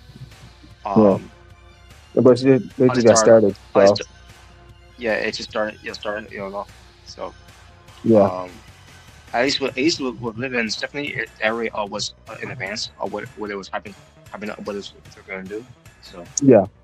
um, so that it's a better story too they're doing here. Now, again, we still got weeks away, and then Rhea and Jay can still make this work. If the booking behind it is better. Yeah. So, but yeah, there you go. All right, We got Seth Seth Rollins. Rollins. So, these teams with Seth Rollins of his NXT debut, the Shield, the Future, the Architect, the Beast Slayer. Should have been the King Slayer. That's me. The Yeah. Money Messiah, the Visionary, the World Champion, the Paul Heyman guy, and the Revolutionary. That he's doing right now. Mhm. But all these were your top five favorite versions of Seth Rollins. All right, top five. Okay. Top five. Um, I'm going with Beast Slayer. No, no. Oh no. Um, Now I'll go with the Shield. I'll go with the Future. AKA the Authority. Um, I'll go with the Architect. Um, I'll go with the Visionary, and I'll go with the World Champion when he became the first, new World Heavyweight Champion. All right. So, yeah.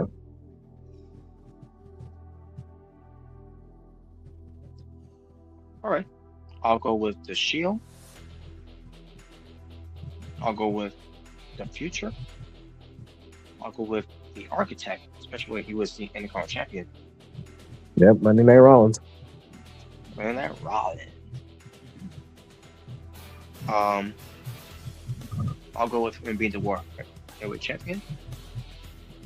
Okay. And I still don't get why the King Star's not on there, and instead they put in the Beast Slayer. I know, because obviously you hate Triple H, Yeah. But I'll go with the Visionary. Yeah. Okay. And there you go.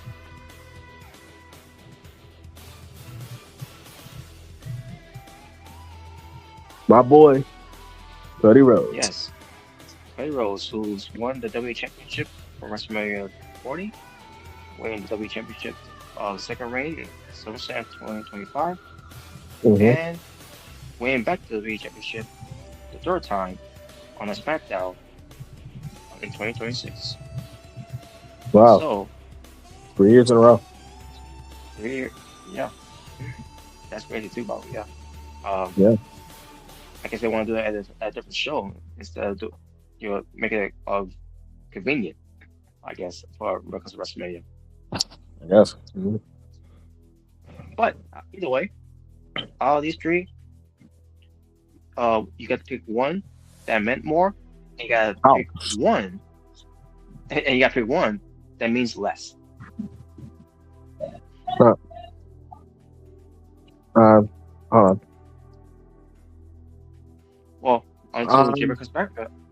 Oh, okay. no, yeah. All right. So obviously, the one I meant more, obviously WrestleMania 40. Hmm. Um, and the one I meant less, I'm gonna go with his second reign. Um, Oh, I'm not really? gonna say his third reign. Well, yeah, I'm not gonna say his third reign because it just got started, so we don't know. Um, so I'm not gonna say that. But his second reign wasn't really all that great. First reign though, definitely the best. All right. Yeah, actually, I actually agree with that. Because yeah, his second reign didn't really mean anything.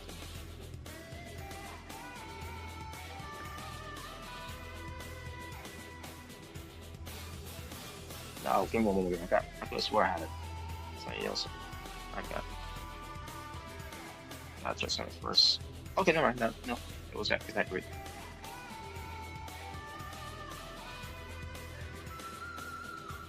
All right, that was basically it there, folks. Yep, that was it.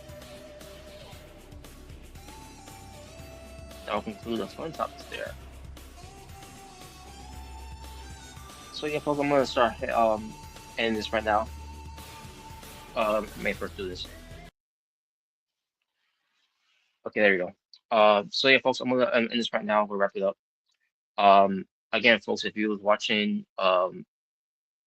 this entirety of this episode of Being the Asylum, I just want to say that I apologize for any inconvenience of the show itself on sound very quiet because I had here's what happened. My niece was not feeling too good from her head. Um, I, I think she was having like a migraine or something, and she was tearing up and everything. And I was feeling really bad that what was going on for there. Um, and I thought it was going to come to a point where I was going to take it to the ER, and my sister was going to call an Uber because and she was also trying to call my brother to see if he's able to take her because I'm supposed to be here watching for my little nephew. So but she was feeling better now because she took medicine it took a while to kick in, and she's doing okay now. So um, I don't know how she's gonna feel in the mornings. Once because she's supposed to go to school, but we'll see what happens if she's still feeling anything from her head. Um, Again, as she said, it was like some type of migraine that she was dealing with, but she really took medicine for that. So hopefully that's all that was a migraine. And not too seriously. So that's why I was quiet, throughout the entire show of it. Also talking with my sister about it, um, and see what's going on with her. I seriously thought I was gonna end the show because of that. Um, and I was gonna be taking a trip at Wyckoff Hospital, to see what's going on with her. But she's doing okay, and she's been resting ever since. So I'm gonna see what she's doing in the morning, because in the morning I gotta take these kids to school. I mean, I'm not taking them to school, obviously. I'm just taking them to the bus. My nephew takes the the school bus to take him to school, and my niece takes the MTA the MTA bus to school, or she walks there, um, but whenever she catches the bus, she'll take that opportunity and that chance to take the bus. But she'll also will walk there too. It's not a far walk either way from where she is from. When it comes to going to school. So yeah, because I was seeing her turn up and everything. I'm like, oh man, what's going on here? Like, cause she was doing fine all day, and she was doing fine. When she was getting ready to go to bed, and then all of a sudden you know, she's coming to me, and she was telling me she wasn't feeling good,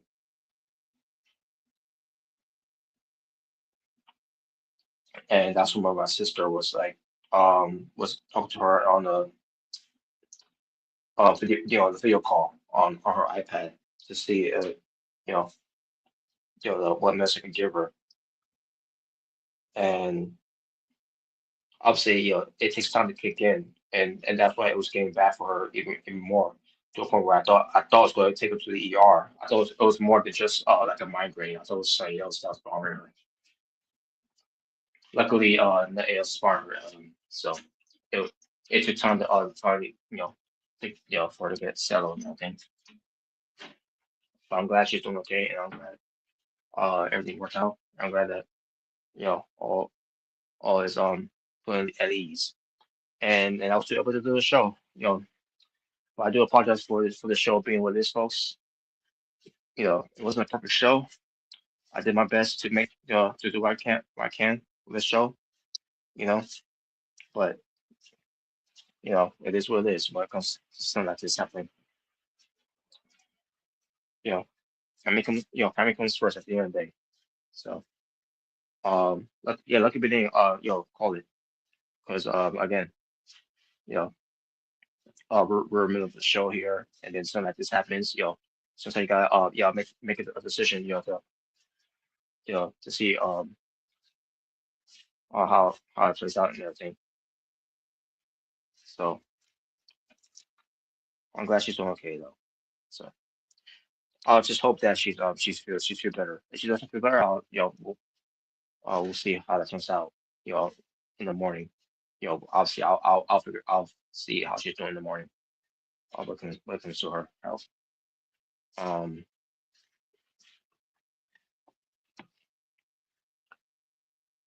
but there you go, folks. That being said, I'm gonna get ready to call it now. So I gotta really get up early morning, around 6 a.m. So I gotta get freshened up, and then I gotta get my nephew's up, my niece up, so for them to get ready for school. Obviously, my little nephew is gonna be, is gonna be set to go to school first on the school bus, and then it's gonna be my niece, next week, when it comes to the bus taking her to school, and then when it comes to my my older nephew going to his school. Um, once I get back here and he gets ready to go. Meanwhile, I gotta stick around here. When it comes to my sister's delivery by FedEx. So anyways, folks, just want to bring it. I'll just be what's going on, what happened here and everything, and things I'm doing as well. So, folks, there you go. That being said, thank you all for watching. Shout out to the two Japer for being part of the stream for yours truly. Unfortunately, Omega Red wasn't a part of the stream, but he was in the way and vice versa a part of the stream because he was in the live chat. So shout out to Omega Red when it comes to the stage of the Six Pass for being part of this live stream in the live chat. Shout out to Rockstar, when it comes to the wrestling industry in trouble. Boy, is it ever. But they're still gonna be around though, no matter what. They're still gonna be making money and be around no matter what. So, yes, they are in trouble indeed, but there are troubles at the end of the day. Also, shout out to Jogo Gamer A5 for being part of the stream as well. Basically, shout out to the Rockstar Tokyo and Jogo Gamer A5 for being moderators of my channel and just giving that type of shout out because they are my moderators and they are a part of this of this you know circle of life when it comes to what we do here on YouTube. So that being said, folks, time to wrap things up here. So next time we do an episode of BTA. Don't know when that will be. It's probably sometime this week. Maybe on Thursday we'll do one. Yeah, probably on Thursday we'll do one. So for BTA, episode 288 will be the next episode for Being the Asylum. So tune in for that one. That'll be on the Thursday night. Hopefully, Omega Red is part of it. If not, then they will probably do on a Friday, but we shall see. But Thursday will be something that we can do like early night on that one. And on top of that, I'll be back at home. I'll doing that as well. So because my sister is coming back by the way. She's coming back maybe later on tonight. Because it is a Monday by the way. She might come back later on tonight. Who knows? If she is. Um, she might be back on a Tuesday morning, if for all we know. But we shall see. But well, actually, I shall see. But either way, doesn't matter because I'll be back on doing things on a Thursday. I don't know about Wednesday because of me doing a watching on for Dynamite. I might not. I didn't do one last week because obviously, I had other obligations, family obligations. That's why. But we'll see what happens tomorrow night. No, not tomorrow night. We'll see what happens tonight, I should say. Let's see what happens tonight when it comes to Monday Night Raw. When it comes to Raw on Netflix. We shall see. Um, but yeah, there you go, folks. Um, but thank you for either way for Joker Gamer 85 and for saving the six pass and Rockstar Tokyo for handling in the group chat, the live chat, I should say. And as far as anyone else watching and then chat on the live chat, please feel free to do so next time we do these type of shows. And also when it comes to us doing to pick up where we left off when it comes to WrestleMania watch alongs. So hopefully you'll be excited and to move that one. So yeah, but thank you all for watching either way. And if again, if you want to chat along with everyone else in the group chat, in the live chat, I should say, in the live chat, please feel free to do so. But make sure to keep things positive. Make sure to have a positive attitude, positive vibe, positive mood, positive energy, to show some positive love, positive support, and express your positive piece. And if you want to do some trolling job, make sure it's all positive with some positive troll. And and make sure to keep things a safe space for all parties and all parties along around to say keep things cool, aloof, and zen for us all. So folks, for the true Jaybird, it's the natural born thriller, saying peace and the streets will be well, stay safe, take care of yourself and that's going the world. For I am out here at Tata for now, as I bid you all in Abdu. Before goodbye And good night to all you to feel the bang. And hopefully you're staying uh well and good. Well, you all need this stay well and good, folks. So I'll see you all later on tonight for hopefully I'll see you all later on tonight for Raw Netflix watch along. Until then, take care of yourselves and each other. Peace, God bless, and take care. Well, this was Being the Asylum, episode 286. Wait, is it? No, I'm sorry, 287. I'm sorry, folks. It's Being the Asylum, episode 287. So, folks, you all take care. I'll see you all later on tonight.